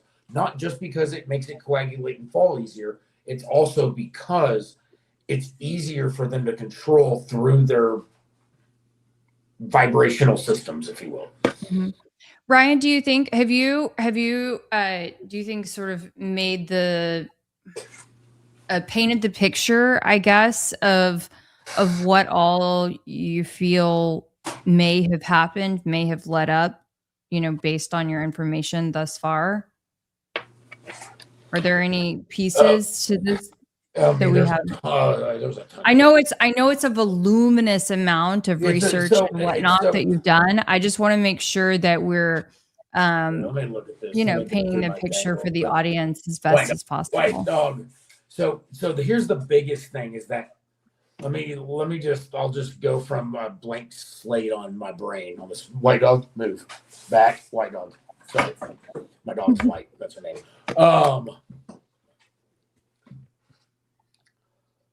all of these things about the aquifer system, how much water was injected, what kind of water was injected, how quality of the water was it, what was the pressure, what were the rates, what were all of these things. The reason that it bugs me and the reason I'm here and I created a report for Jordan is because all of the information that would satisfy us as a community saying this didn't happen is not available. That's why we're here. That is the biggest question we have is where are these reports? Why are these Mike, reports not here? I have a question about that. So for people who missed the context here, you have, is it monthly reports or like Monthly, quarterly, biannual and reports? annually. Monthly, Annually? quarterly, and annually. Okay. So these reports are missing. The last, I think, two of them are missing for this aquifer. My They are. question about that is it possible those are missing because the equipment was destroyed during the flood? Nope, because you can't. Those that these are all things that don't get taken out by a flood, I guess you will, because they are land level and they are usually within how it's described to me. There's no way for that to get pushed out of there, or like these sensors or whatever, because these are injection rates coming from a central station getting pushed in. So the pipe that runs from a treatment center all the way into the well system, they know the pressure of which it's traveling all the way down. Mm-hmm. So they don't need it to be in the river. They can have like the equipment isn't like in the river or like on the shore. No. Okay. Even Gotcha. though our treatment center had sustained damage to it, it's all done in a reporting manner that this is not based off the law and how I read it. They're not allowed to make it to where a flood can wipe out all that information. That information has to be kept off site with the cloud, all the bullshit. Sorry, pardon my French. But they have to do that, or they don't get this. Like this, the state TCEQ has pretty good guidelines for it from what I've read. How they want these to be set up, how they want the reporting, what they believe in the standards for it. I'm not exactly 100% against that. But when the city, it looks like I'm possibly negligently, if we could get these reports, you could almost tell if it was negligent or not, that they overpumped that aquifer system. They realized it the morning of the flood, and they realized that as we talked about the county engineer, Charlie Hastings. Mm-hmm. He passed away, reportedly took his life. Ryan, would you mind, because most of our audience is not going to be familiar with that. So do you mind just kind of giving them a little recap on that situation? I talk a lot and too much. That's okay. That's okay. It's going to be okay no matter what, but yeah. Okay. What's it called? So Charlie Hastings was the Kerr County engineer. He was our county engineer. He is the one that was all over, he was kind of the representative of our county in the way of what happened with the flood. All the flood, all of the, cubic feet per square inch, the cubic feet per inch, all of the things that we, all the data that has been used through the media, through, the investigators for it. He was the one that had compiled all that data. He knew the flood maps. He knew the water rises in all throughout the county. He knew all of it. He was directing people on how to rebuild, what was acceptable. So he did everything. He was the one that was on, mainstream media for us or on the news. He's the one that described it, how you have inland tsunami up there. He's the one that was the first person to say that in hearings. What do you think he meant by that? I believe so. My personal belief, if I have those reports, I'll repeat it again. If I have those reports and they said that there was high pressure, all the things, my belief is that when that cave system, diagram that we're looking at, when it exploded, however you want to word it, when it did that pressure, so it's going to collapse down and it's going to create a rebound what do they call? I read it too. It's a rebound pressure or a rebound force or something like that, and it's going to push up just like if you have an earthquake underground. So it's a seismic event, and when that happens, it pushes that pressure up, and it probably pushed up, I'm guessing, a very large cracking I've found throughout the middle of the river. And that's how you get a tsunami wave from That's how you something get a underground. tsunami, is that you get that force up and it pushes that flood water or that aquifer water straight out in one big thing, because you still, like you said, it's the path of least resistance. So even if a dam broke, unless that 14-foot surge would take I think the AI said it was like a 130-foot dam or something to create in the Guadalupe River a 14-foot surge because of the path of least resistance. Like, you just wouldn't get that because you couldn't even get it. I mean, it pretty much debunked a 14-foot surge from like a bunch of trees that were bound together that broke apart. I mean, it debunked that one quick. And also, I see some folks in the chat were wondering, so, this guy took his life. Ryan, didn't he have, 5 or 6 plus kids, and I mean, a wife. He was a very strong Christian who, I'll say I believe in different types of Christians. He was the type of Christian that believed that, like, if you, from what I understand, if you believed that you committed suicide or you took your own life, that you did not enter into the gates of heaven, if you will. That's the kind of Christian that from what I understand, he is, or he was. And that right there's a lot of things about him.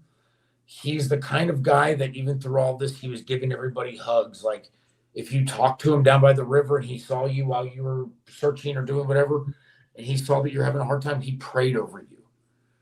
It doesn't make sense that he passed. However, the day that he passed, he passed, is the day that the Texas Rangers filed the paperwork in to start an investigation into the actual flood itself. A criminal investigation. A criminal investigation into the flood itself. That's another area where I'm filing those open records, the Oprahs, for. How do you file a criminal investigation for a natural disaster? That's what I'm trying to figure out, though. It's because there's no information about there's no information about the investigation, if you will.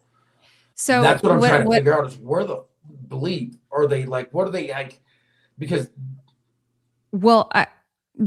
I'll just say it because I've spoken to people there, on the ground as well. When talking about how can I get some of my boys' things back, etc., or why the camp that they were at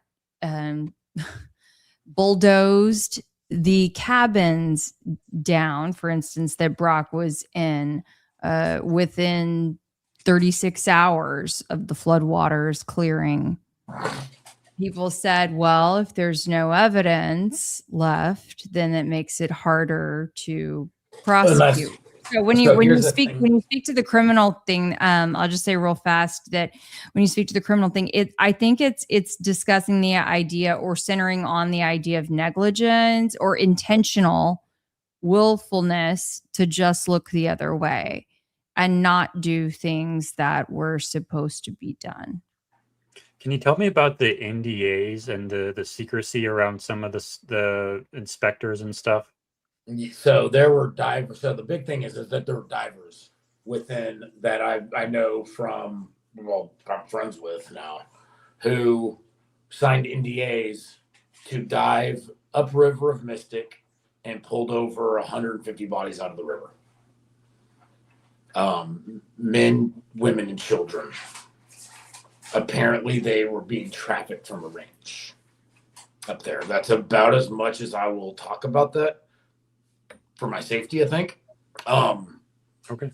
But yeah, no, they're the death toll. We talk about 119 in our community because we have to have a symbol for what happened. We need that number symbol because that's how humans work. We all know within this community, almost all of us who are awake, I guess you could say, we know the numbers astronomically higher than that. And they won't. they just don't disclose it. I mean, 3 bodies were found. Let's see, we're in, what is it? It's almost July shit. Okay, so we've got in early April, there were 3 bodies found in the river that were never disclosed to the public. There's a lot of things that are found in the river that are not disclosed at all. They're dredging Ingram Lake, which means they've got one of those claws out there, the clams that just go down to the water, pull it out, and they take it off, and they're searching for bones and, you know, all the stuff. Unfortunately,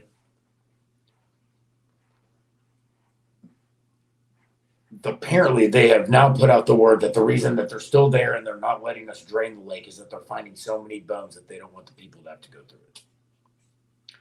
I'm not 100% sure I believe that, because here's the thing is that, so if this theory is correct, or if this theory did happen, we'll say, then, because right now, and Kelly's seen it, is up and down the river, there are deposits. Like I was talking about where I believe Seal was, where they excavated her body. Sorry, I don't want to talk about that earlier, somebody else. When they came through and they excavated with a large cypress tree and cleared out 3-foot waves of river rock, because they needed to use ground penetrating radar. One, they didn't know what the frick they were talking about, because that's not how it worked. But 2, these rocks, these 3-foot swells, we'll call them, that were miles long, that you could have filled up thousands of, that they did fill up thousands of dump trucks with. They were never there on the river before. So if this theory's true, and when that creek bed, I'm sorry, my camera sucks, angle. When that creek bed bowed up, it's going to, and then all that pressure built up in that karstic and that aquifer system. Oh, what's the best analogy I have? It's going to diarrhea, or it's going to throw up rocks out of these springs. Out of these breaks, these rocks are going to have to get pushed somewhere because it's filled up with rocks. They are up and down the river, and there's not a single local that I can find that gives me a logical, scientific reasoning behind it. After the flood, everyone was like, "Oh, they were just under the ground, and it washed all the soil off of them." That's not how the ground works out here. You don't just have these rocks that have never been touched by air randomly all of a sudden, not dirty and perfectly clean, sitting on the side of the river. Rocks that have been mixed with mud, they're going to be, especially limestone, like we were talking about. That's very porous. It's very malleable. It absorbs very, very well. You can't have these rocks underneath water for thousands of years, or underneath mud for thousands of years, and be like, "Oh yeah, now they're just perfectly clean because the flood came through." That's not a logical way. How does that happen? How does what happen? Those rocks come up like that. So So if this theory is correct, it would be the force of that. So the force of the pockets of water and air under the ground, as they get pressed in because the ground's collapsing, it's pushing them out. And that's what, and that would help with that 14-foot surge. That would be an extra amount of pressure, because you then have a solid pressing up out as well with the water. So you're then creating a much better formation, if you will. I don't know what the word is on that. Hydraulically, I don't even know what it would be to create that 14-foot surge. So Ryan, I have a question. Oh, go. You have a question? Okay, yeah, I do have a question. So were you saying, is it the Edwards Aquifer that feeds in there, or So is the this Edwards a different? Aquifer and the Trinity, they do overlap. They have areas, from what I understand from my mapping and all that, that they have overlap spots, because you've got multiple tectonic plates, or you've got a few tectonic plates within this region. You've got multiple aquifer systems throughout. The Santa Rita runs through all of these.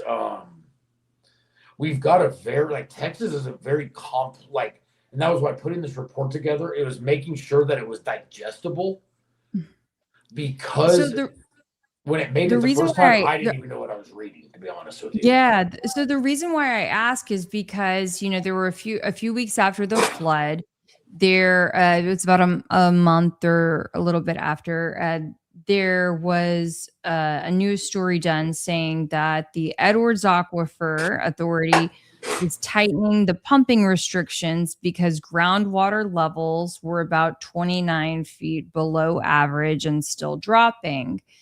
And so basically they were saying they saw very little impact to their groundwater levels, and the rain was so heavily concentrated over the Guadalupe that all of the water flowed downstream, and none of it seeped into the Edwards aquifer.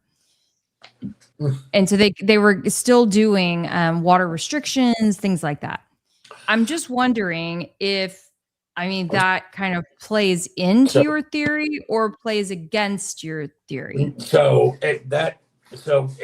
if you look, so the Guadalupe River from Hunt, Texas, or up to the mouth down to Canyon Lake, where it spills into, it's the what do you call it? The where you hold water, the reservoir. It's a reservoir. There you go. Reservoir that was built to hold the water from the Guadalupe for water sources through the cities in that area, or the towns in that area, and all that. It's no longer holding water. It's losing. Even when we get these, they can say we're in a flood. That's horseshit. We get a lot. We've got a significant amount of rain in the last year compared to any other years that I've been out here. And they're saying that we're in this horrible drought, that these waters are down. All the springs, all of everything that you go on the ranches looking at, say a different story. We're not in a huge drought. However, Canyon Lake is losing 1.5 million gallons a day. This helps this argument in that way, because a lot of their aquifer systems throughout all of this make it to that. And they make it to Canyon Lake. And so if they had a bust in one of the springs that was keeping pressure up into that river, into the reservoir, and let's say that pressurization pocket busted, what can happen then? Now the 1.5 million gallons a day has an exit hole in that lake, or in that reservoir. Is that what's happening? I don't know, but there's a lot of other people that are very vocal about this stuff who have really started speaking out, because if we start pumping treated water from our treatment system, that's poop water, we treat it, and then we start pumping it into a creek that goes back into the Guadalupe River, that just doesn't affect, Kerrville citizens. It doesn't just affect people who are swimming or fish. That affects the whole aquifer system down, because now you're creating those TTHMs, and now you're dumping them straight into the organic water again. So it's like dumping chlorine water from your hot tub into the river and hoping that the reaction's good. So we're talking a lot about underground massive explosions. If that were the case, and if there were some kind of tsunami, if there were all this seismic activity, shouldn't we expect to see that in seismic data? So, did I put the seismic stuff into your report? You did. That's okay. Yeah. Okay, good. I'm glad you're going through it, because I'm ADHD, as you know what. All three. So we went through, and it's my superpower, except on a podcast. So if we triangulated all of the, so there's the three closest seismic reading centers, I don't know, whatever you call it, that we have to us are Del Rio, Brady, and one other one. And they all, if you triangulate all of their signals, it doesn't show anything that's outside of baseline. However, within the, what was it? Oh, God. I believe it was in the earthquakes. Where were those earthquakes? There were earthquakes somewhere where what they didn't realize, because there was so much damage 2020 from Storm Alex in France. 2020 Storm Alex. Was that what it was? And there was In those, France? and there was those micro. They were micro. Micro earthquakes? Yes, and that you couldn't unless you took. Oh, there's a puppy on the screen. Look at that. Hi, puppy. Unless you take the baselines and put them together, but then you have to. There is a.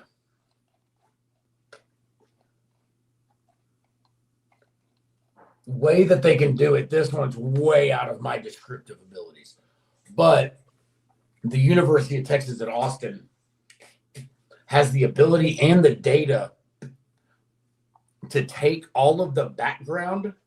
So it's the background noise, if you will. And there's a way for them to compute them and put that together to see if there were smaller events than what would be considered an earthquake, if you will. That's something where I would have to request some serious people to do something because it's never been done for this. Nobody's even talking about it. But the problem is without this doing it, there's no way to discredit any of this stuff without it because, yeah, 900. There you go. I just found that number. 4 a.m. It was 120. It was 125,000 gallons a second. And at 5 a.m., it was 950,000 gallons a second.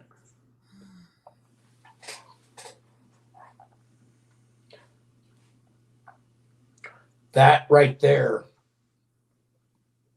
if you do the math, and I thought I had that on there, but I didn't see it anywhere. Maybe it's on one of my other things.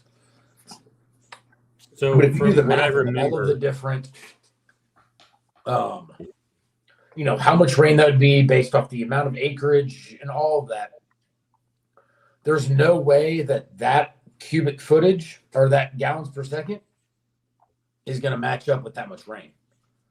mm-hmm. That math didn't math, if you will.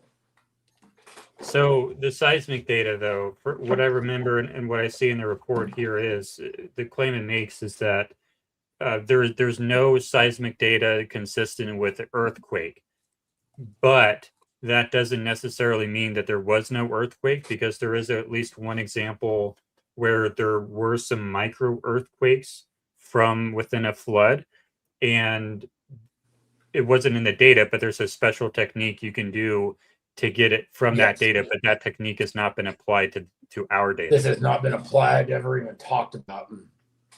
And that's kind of the problem is that all of these things that we're talking about, like these reports, all of it is something that our city council could easily just address with us or the state could address, but they're squashing it. And that was a common theme in this report, specifically at the end, like official statement inconsistencies. The mayor didn't really do much. The city manager didn't do much. Emergency management coordinator is on the list as well.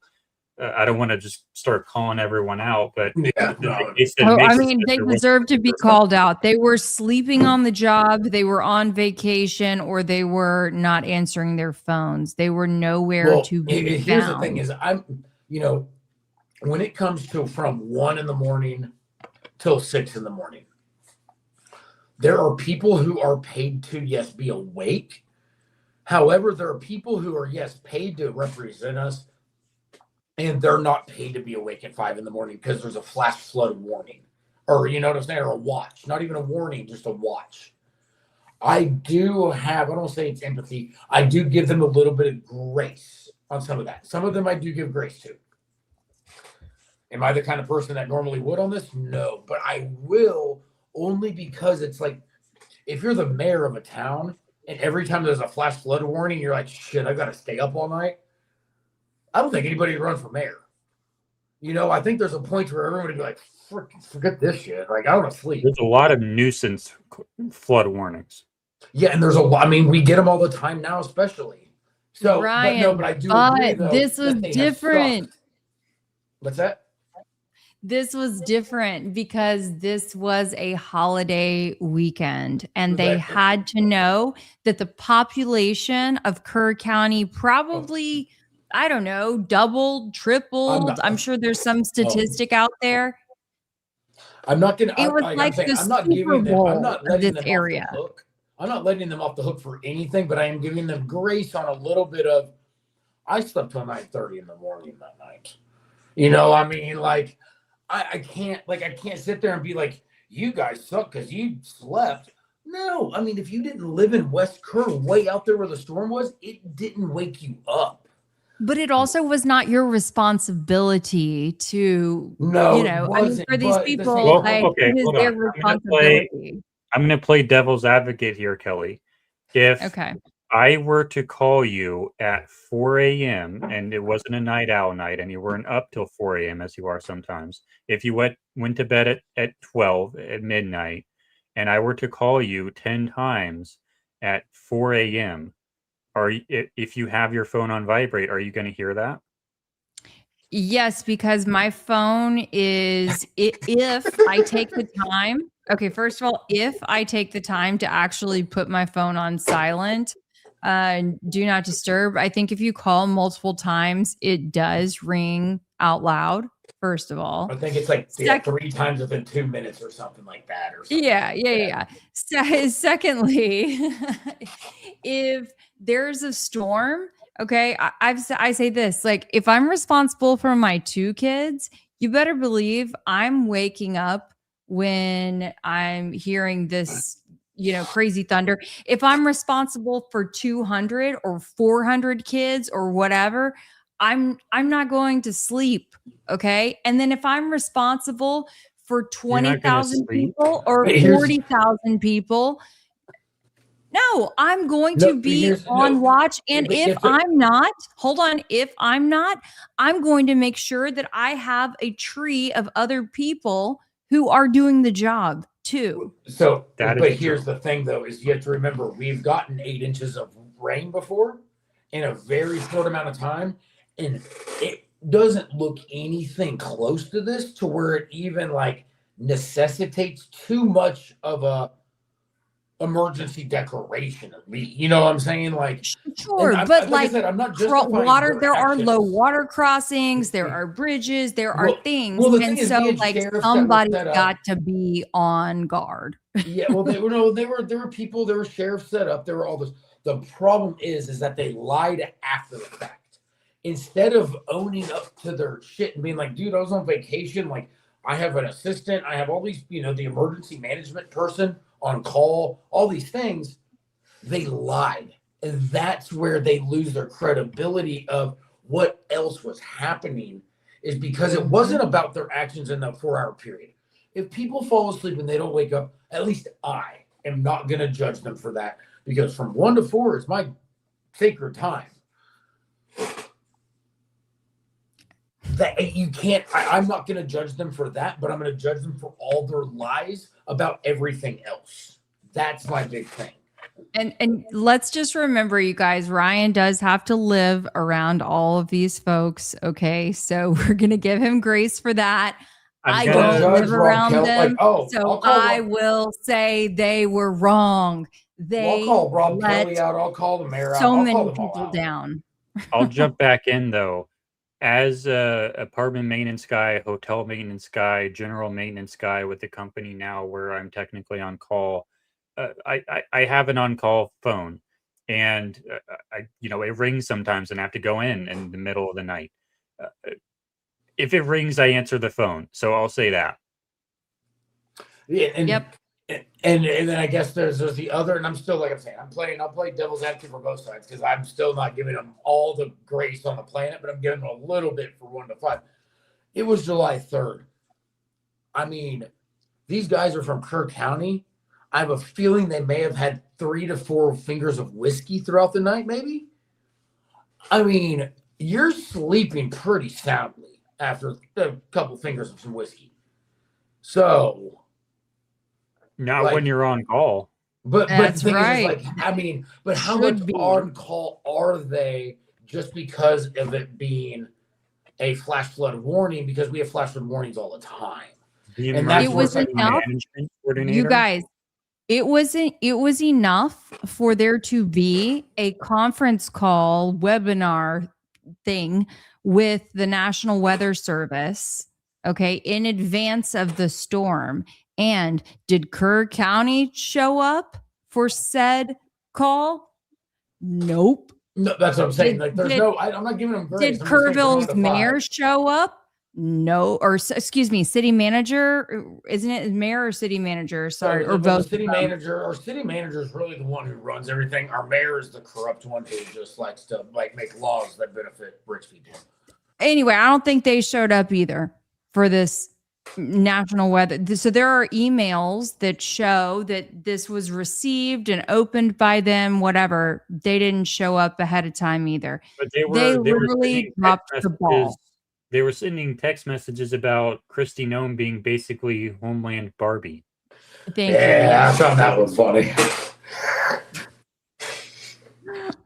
I mean, look, her I know teeth do it look feels kinda like fake small sometimes. town, but the reality is, you know, they were responsible for doing their job, and people, you know, would think that they were doing their job, especially on such a high profile holiday weekend I just when they I were still, put on alert.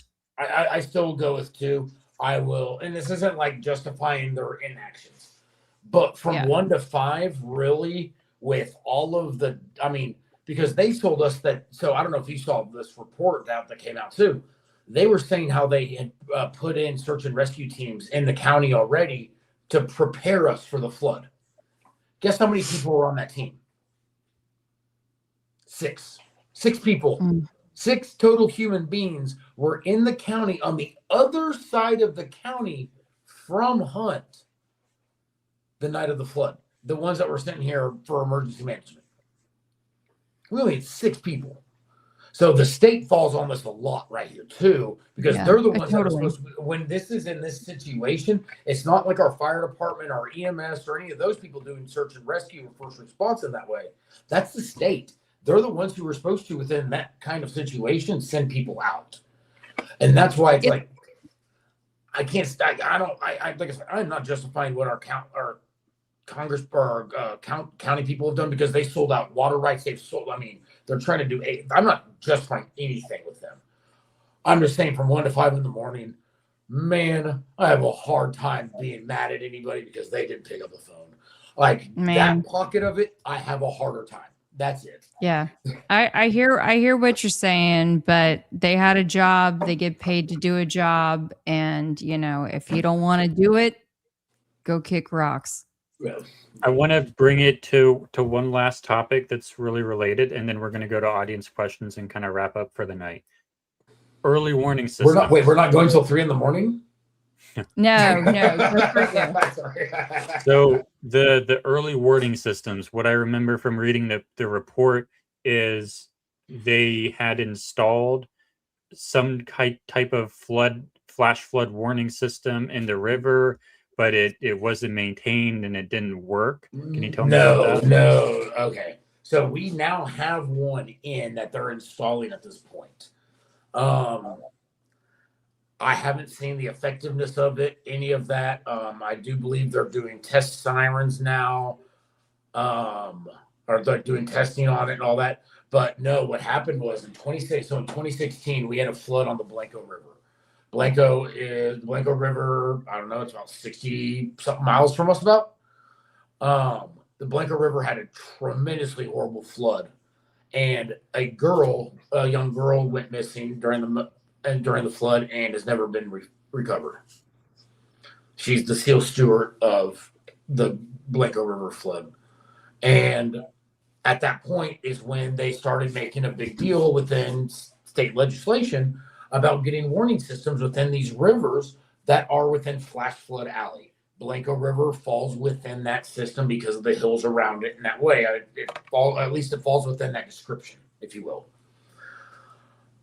They tried the state, it was supposed to be passed multiple times, and the state never passed they never got funding for it. They were never able to get it passed. And after time, it just kind of fell through the cracks. The city and the county never applied for funding for it, and they just let this kind of just end up being where we're at right now. And it took, 119 people documented dying for them to finally go, oh, we probably should have done that. And that's where this isn't, Camp Mystic, it breaks my heart to see what they're doing to them right now. It really, really does. See what they're filing against the camp with all the lawsuits. Camp Mystic filed yesterday for bankruptcy, Chapter 11, so that they could do reorganization. It would stop some of the lawsuit stuff, and it would give them time to figure out what they're going to do. But they don't deserve, it happened at their camp. But Kelly's kids were at Camp La Junta. If they would have been, I don't know, half a mile farther upriver, just a mile, half a mile upriver. If you go up to like Baldwin Road, or not Baldwin Road, if you go up to right up from them where they're at, because it's a pinch point and it bottlenecks right there just a little bit. That water would have been about 8 feet higher there than it was where Kelly's boys were at. If they would have been there, I would have never met Kelly's boys. I would have never met, it would have been a totally different situation.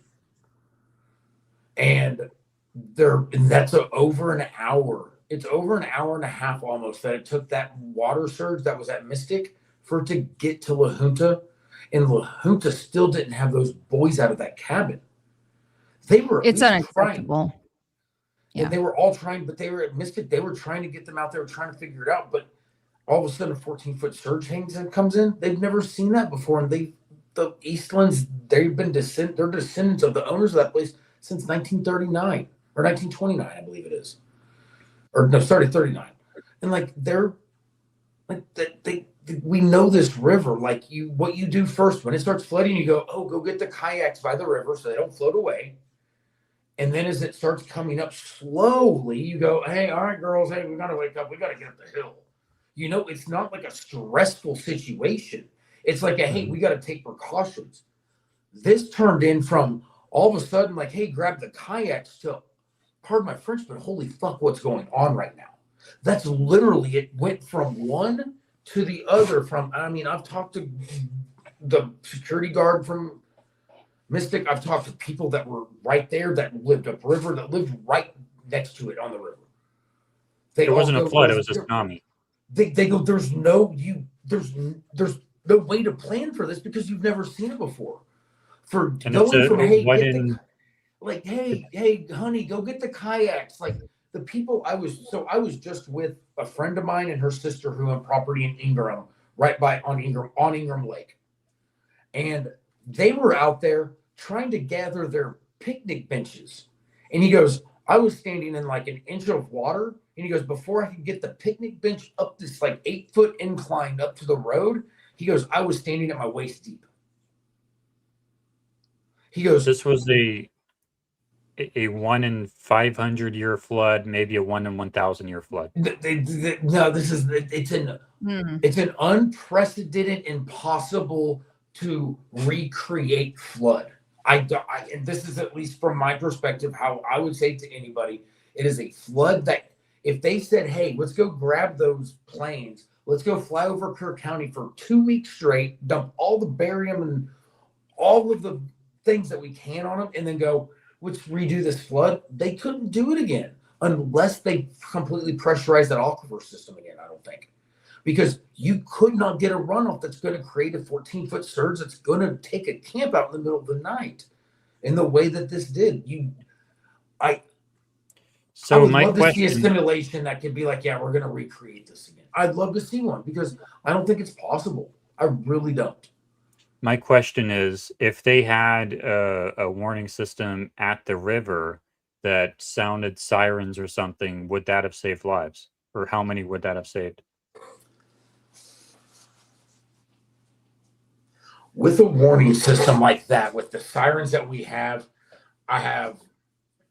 apparently they made them strong enough to withhold to be able to be out of the way of a cypress tree taking them out. That was my big worry. Is that 100-foot cypress tree that's 12 foot in girth and has a root ball on it that is 18 feet wide, that's going to take out any pole in its way. Apparently, they have them situated where that's not the issue. Would they have saved lives at Camp Mystic? I don't. I hate to say this because it feels weird saying it, but I don't think so. I really do not believe that it would have saved their lives. That it may have helped. It may have began a different process. It may have saved Dick Eastman's life. But at Camp Mystic, I don't think it would have there. In Ingram and at Camp La Junta, yes, it would have been effective. At Camp Mystic, I do not believe it would have been that effective because you couldn't have seen the surge coming. And there wouldn't have been I don't think there would have been an alarm that could have given them enough time to get those girls out because of how it manifested and how it got created. Okay, Ryan, I'm going to push back on you on that one too. Was it Rio Vista? What was the camp that proactively evacuated that night? Maybe at 11:45 or before 1 a.m. So camp like Rio Vista, Heart of the Hills, all of the camps really were on the South Fork. Only Camp Mystic and Camp La Junta were in session on the South Fork. No, this camp was in session and they bussed people away. So I might have said the wrong name by saying Rio Vista, but they on the South Fork though, there was only one camp in session because everyone else was out of session. It was not in time and set. Like Rio Vista did not have kids in. They don't do 4th of July. They don't do a 4th of July. That's what I'm saying. Hold on. I'll pull up the name of the camp. But there was another camp though. Like I know like camps like upriver on the north part of the river, on the North Fork, I know that they did some proactive stuff and got people up out of there. And what information regardless of what fork? I mean, I'm not talking about the fork at that point. We're talking about like a mile or so apart. Okay? No, but here's the thing is that they're apart, whatever, like very close. But the thing is the water coming down the North Fork and the water that came down the South Fork were two different flow rates. Okay, but because they merge and hunt, and one was the South Fork flow rate was multiple times higher, even though it was still significant there. It was multiple times higher. But she's saying that they evacuated 11:45, 1 a.m. proactively. What information were they acting on? That's what I would like to know too, is because hold on. Let me finish. What information were they acting on, and what influenced their decision-making structure so that they seem to have done the right thing? That's where I need to figure out what camp this is, because from what everything, I'm under the assumption of like I'm going down every camp on the South Fork, and they were all closed. But the North Fork, if they were on the North Fork, so camp. I'll pull it up in just a second, but regardless of the fork of the river, it was one of the camps that was in that area. I think it was Rio Vista, but I'll get the exact name. Regardless, they, as it's raining, they heeded the warnings that were out there, even though they weren't forced to evacuate, but they were proactive.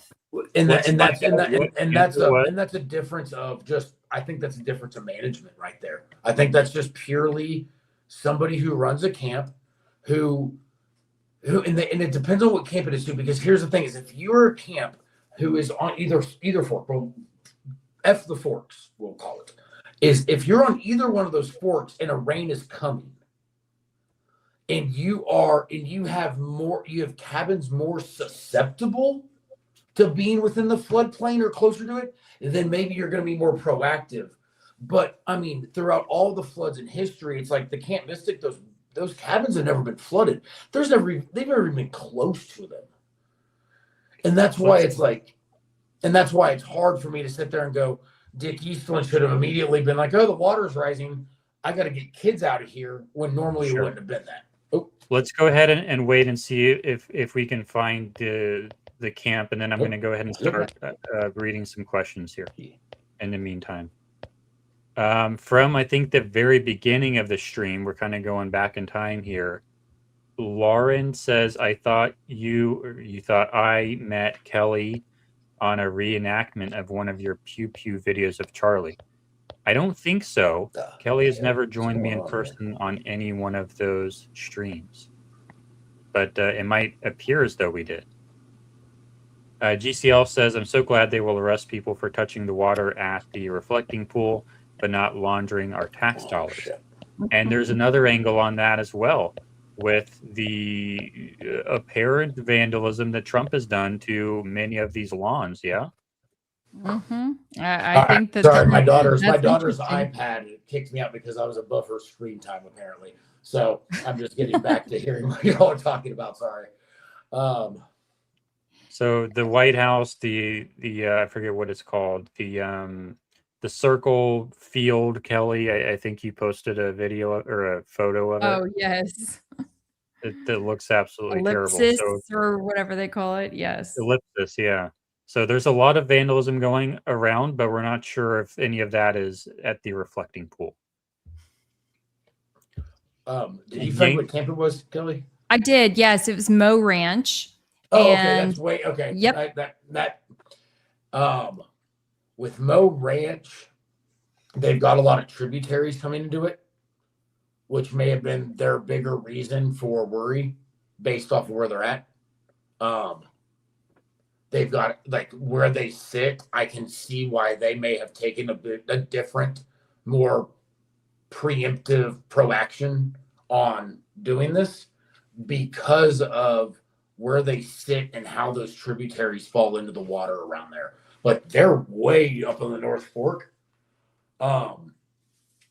Honestly, where they're at, like they did a very good thing by being proactive.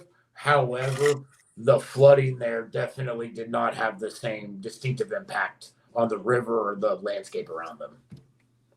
And all of that is a good thing, right? Oh, 100%. No, 100%. Ultimately, but I think we talked about this last time too, is that, they talk about right now how we need more regulations on, the camp's emergency protocols, if you will. Kelly. Mm-hmm. It's a subscription. God fucking damn it. This thing you sent me, the San Antonio Express News. It's Gosh. Okay, hold on. Let me search and see if I can find a different one to send. Can you screenshot it? I think we lost you. Okay. I think my freeze up. I can hear you, but your video froze. Yeah, you look like you're staring at the computer very, very intensely. Hold on. Okay. Now you're back. Is it working out? Fine. Yeah. Sorry. I can't. Sorry. I can't do too many things on this computer in its current state. But if you're able, Jordan, to search just Mo Ranch evacuation July 4th, you might be able to. There is a Fox News article as well. There's a Reddit article. AP News, KFOR, San Antonio. I think the other one. Let me switch this on. But I want to reiterate. In the meantime, I'll kind of read. But I want to reiterate this to Kelly real quick, though. Like when I say I give grace to the camps, I give it to camp to Mystic more than I give it to I don't give it to La Junta in the way of like what your boys went through, because they had over an hour of time difference to like make decisions, understand what's going on, and Scott could have easily have made it down to the river by then, but he had. So I just want you to know that I'm not, when I say I have that little bit of grace for them, that's for that's for the Eastlands, because they had no time to react. They really went from grab some kayaks to where the kids within a split, within a moment's notice.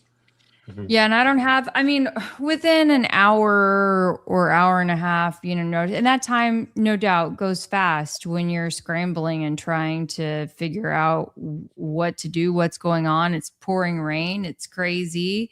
But I remember first reading, I think it was the account in the New York Times. and saying to myself, wow, must have been nice to have adults, way up and evacuating kids at 2:45 in the morning, or whatever time it was, 1:45 in the morning, because that was not happening at Camp La Junta. That's what I'm saying with the other thing that we're dealing with, Kelly. If when you have the right people in charge, when you have the right guy come out to look at your AC or whatever, when Yeah. when it's an adult who's there and knows what they're doing, you don't hear about it Yeah. because there's no drama. Like Yeah. you can't always solve the problem immediately, like at Mystic, but when you have the right people in charge, when you have adults in charge, there are warning signs that you can see, and you can act on those warning signs accurately. And maybe 5 times out of 6, it's a false alarm, and everyone has to go back, and it was nothing. But sometimes it saves lives. Yep. So if we want to just kind of go through real quick, Yeah, for the sake I have of, this since I brought up, AP News. I have this AP News article pulled up. you be the mediator since What? Jordan. I said you can be the mediator, Jordan, and then recount what had happened according to this AP article. All right, so for people listening only, it says it was about 1 a.m. on the 4th of July when the facilities manager at a Central Texas summer camp saw water from the Guadalupe River steadily rising amid a deluge of rain. Geraldo Barrera notified his boss, who had been monitoring reports of the storms approaching Presbyterian Mo Ranch Assembly, a recreation destination where an intercultural youth conference had been called off early, just hours earlier. Despite an absence of warning by local authorities, camp officials acted quickly on their own, relocating about 70 children and adults staying overnight in a building near the river.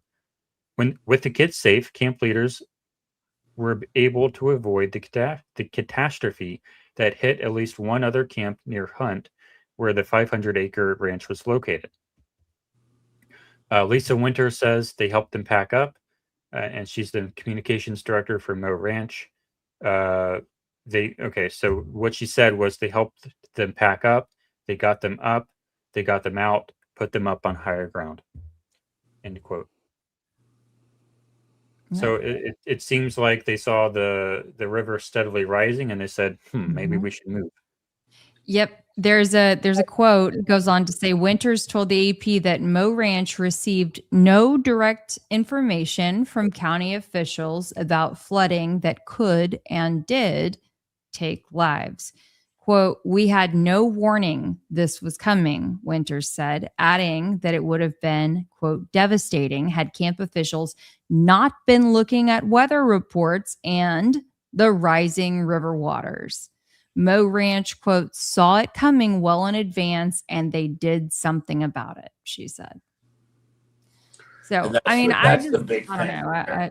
Yeah. Sorry, go ahead. And that's I think another part of it too, is with how that camp is set up, how that whole area, how Mo Ranch is set up compared to the other camps too. It's a lot more of like an event center as well. And so I can see how they were able to execute something like this much better than a camp. However, it does fall on what they're talking about in this article. It falls on the county though. They should have been notified that this shit was happening a lot damn earlier than this. Hold on. So the article said that they were relying not on like official warnings. They were just looking at the weather, and it only took one person to watch the weather and monitor the situation, and then they informed their superior, and everything went right from there. Why couldn't there be one person at some of these other camps doing the right thing? Well, and that's where, I think all the way around, there's, they're now, making them write their emergency plans and all that. But it's like I said I think I said this last time I was on here, you can write an emergency plan, but when you've got 18-year-old girls who are going to be part of an emergency operation command, that's going to, no matter how many times you practice it, if it's lightning and thundering and raining in your face, it's going to be hard for anybody to execute it, even an adult male a lot of times. And that's where it's like, it's like we've, all of these things we're putting into place. Yes, they are wonderful and they're very needed. Are they going to stop every death from here on out at a camp from a flood? No.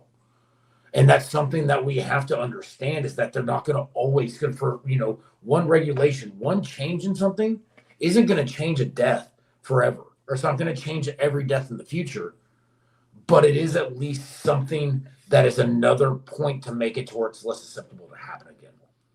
I think that 18-year-old women can be pretty.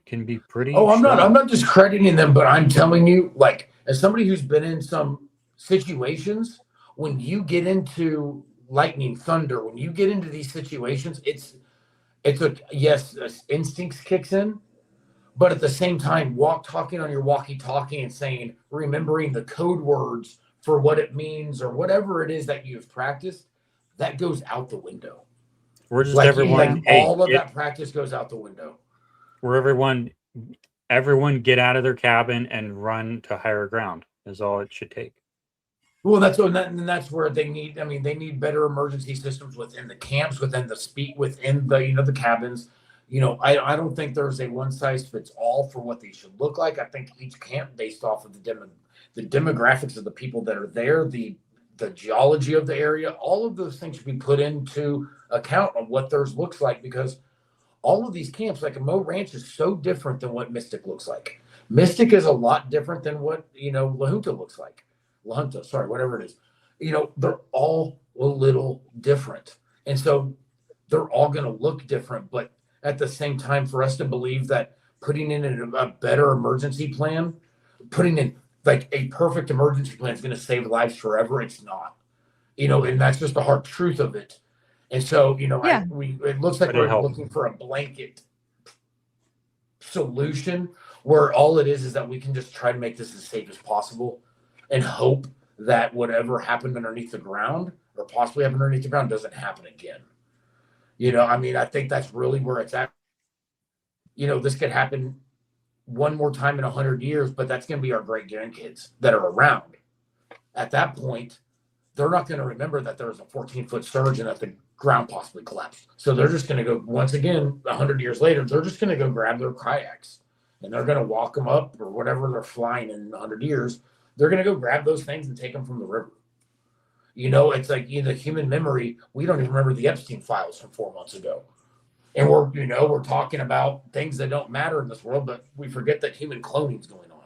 Like, humans are very quick to forget in general. Mm-hmm. And so it's like we can put all these things into place, but anytime that you have an event that is natural and a natural event that's not natural, things unfortunately like this are going to happen. I truly believe. I really do. And that doesn't take, like I said, I'm not taking away from all the shit that camps didn't do right. Mystic was not perfect. Mystic was far from perfect in their response. But at the same time, as somebody who's lived through some floods and gone through some of this stuff, it's hard for me to sit there and just be so angry at them. Like as you see on the news, as you see in that way, I can't hold that anger. I can't hold that distrust of, the kids should never go back there again. Because, I think if anything too, we learned a lesson here. And that, if we get an alarm on our phone, we probably should pay attention to it. We should probably now, like you said, have somebody that stays up all night hitting refresh on their Doppler radar. We now see that things can manifest in a way that we didn't know that they could manifest before. But we also got to figure out what caused this size of a situation so that this shit doesn't happen again too. And that's why it's like figuring out, I got to file all these Oprahs so that we can get open records on all these things. I use the word Oprah. I know. I saw that laugh, Kelly. But yeah, I got to file these because that's the one way. Because if these reports don't exist, they have to, by law, tell us why they don't exist, where they're at, and all of the things behind it. And that's what we need to know. If they don't exist and they say they can't because the water treatment system's done, I'm looking right now at all of my AI stuff, and all the stuff, like half of the stuff is reported every 15 minutes, and it's saved in a sounds like it's describing a cloud database. So I don't think it's not it not being there. I think it's that they don't want us to have it. Mm-hmm. Let's go ahead and get to some audience questions, and then let's wrap up. Yankee, I think this was a YouTube comment. I don't want to switch topics too violently here, but I think that was a natural stopping point there. This was a comment on the YouTube video, I think. I guess they're casting a new Silence of the Lambs film. Silence of the Clams? I suppose so. I mean, I've got a lot of jokes, but I mean,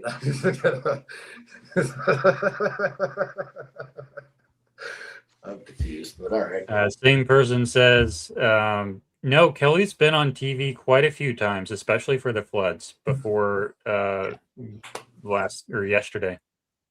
Quite a few times. Yep.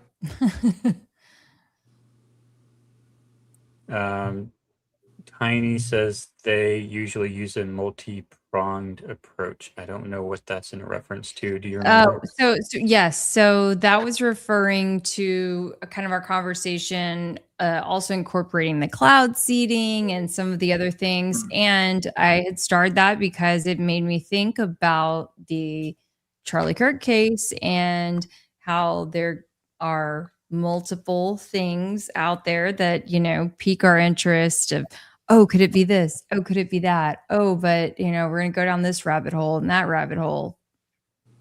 Yeah, it seems like some of the best, or worst rather, incidents involve multi-pronged approaches. Lots of distractions like exploding microphone theory.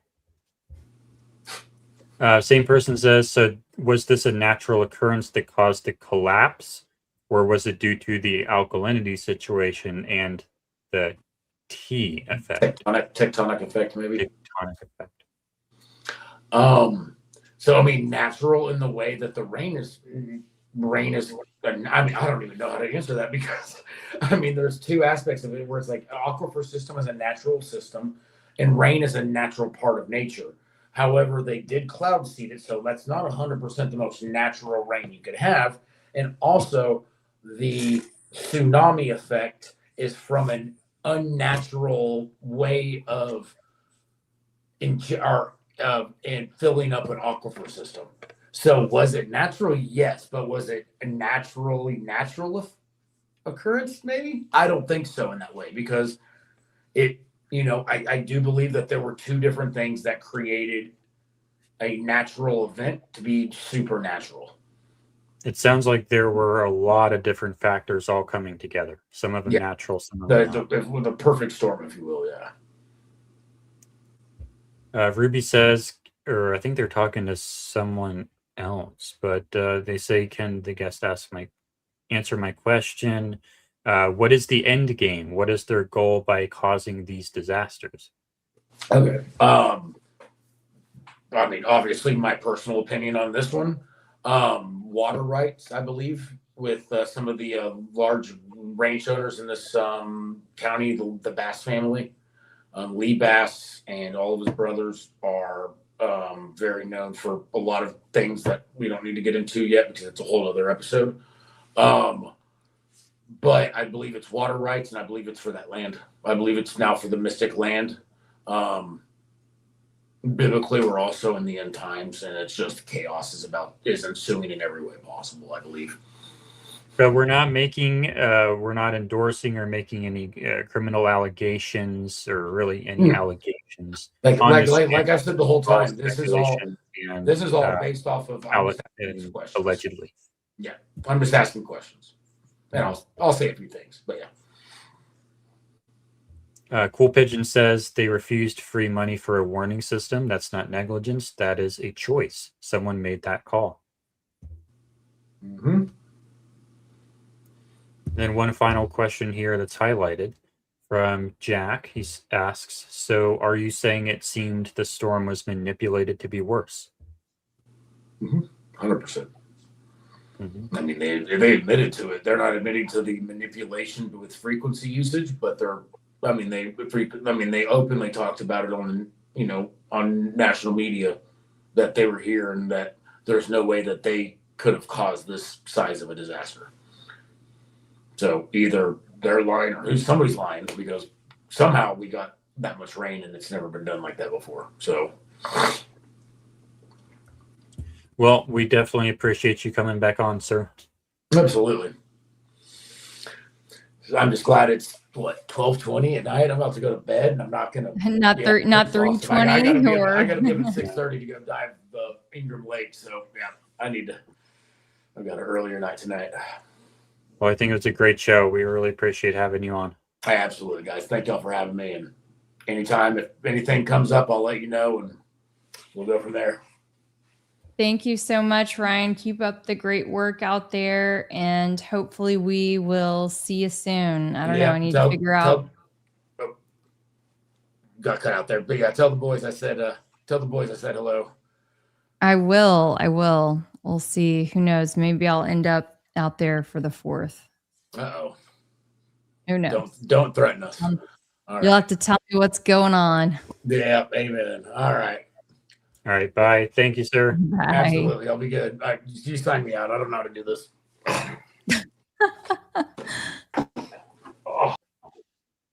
think we double clicked it. I was going to read a comment here that was off topic, but I think this is something you would like to respond to, Kelly. Oh, okay. From Cool Pigeon 98. Think about it. If Charlie is alive, he's still solving crimes. If he's dead, the machine keeps running. Which is more useful to them? Oh, man. I don't know if I have the energy to respond to this one, Jordan, but did Charlie really solve crimes? Not really, no. Or did he just participate in the machine?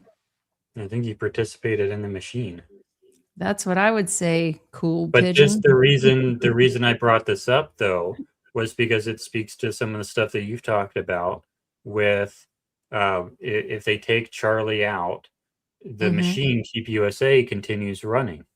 That's right. Sure does. And it is my opinion that TPUSA is an op, a money laundering, data gathering, political influencing operation.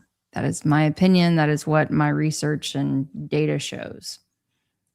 Emily says, I've been really digging into a lot for the last 15 years. I don't believe in coincidence. There are too many dots that connect and patterns that match. All right. Any closing thoughts, Kelly? There's that was super interesting to hear from Ryan. And as you can see, even though we both consider ourselves to be advocates on the flood issue, we don't necessarily see eye to eye on everything. And I think that's healthy, right? It's I don't expect everyone to believe the same things that I do. And that to me is what a healthy debate and discussion looks like. So I hope that the audience was able to, appreciate, experience, enjoy that part too. So if I'm going to summarize what we talked about tonight, it's too late, real fast before we wrap up. We showed you how big the flood was. It wasn't just a normal flash flood. It was like 100 times worse than a normal flash flood, something like that. So we got to figure out, why was it so much worse? Why was there so much more water?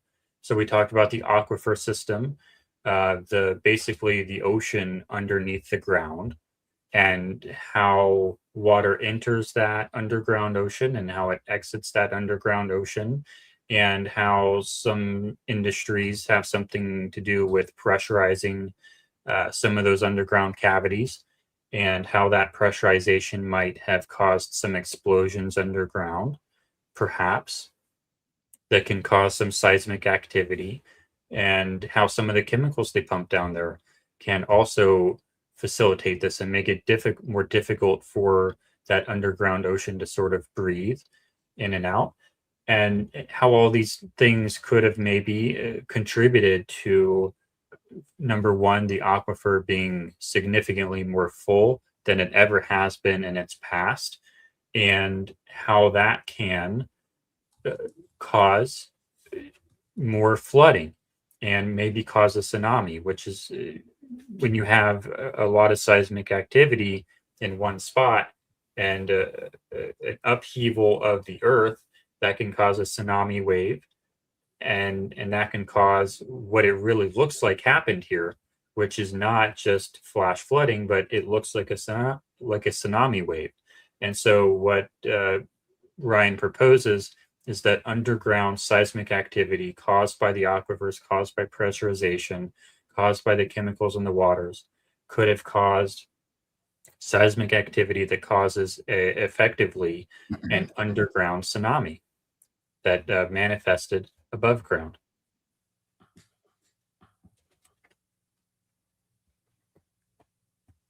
Yep.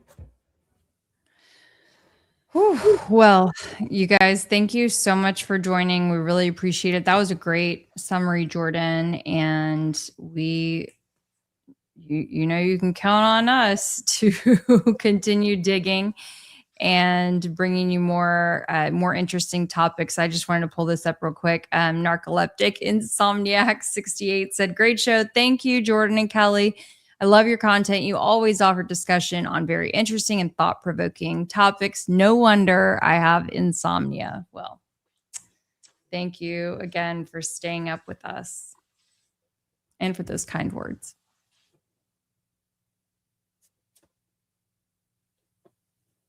And, all right. Well, you ready to call it a night, Jordan? Sure am. Okay. Well, thank you, friends. We are going to say goodbye for now, but make sure that you have liked, subscribed, turned on all notifications for Try and Prove It. We hope that you follow Jordan Henshaw and myself, Kelly Raybon, as well. And subscribe to the Try and Prove It YouTube. I think that's what I started with, but yes. Did you? Absolutely. You probably did. I'm sorry. Turn on those notifications so you make sure that you don't miss a thing. Good night, everyone. All right. Good night. Good night.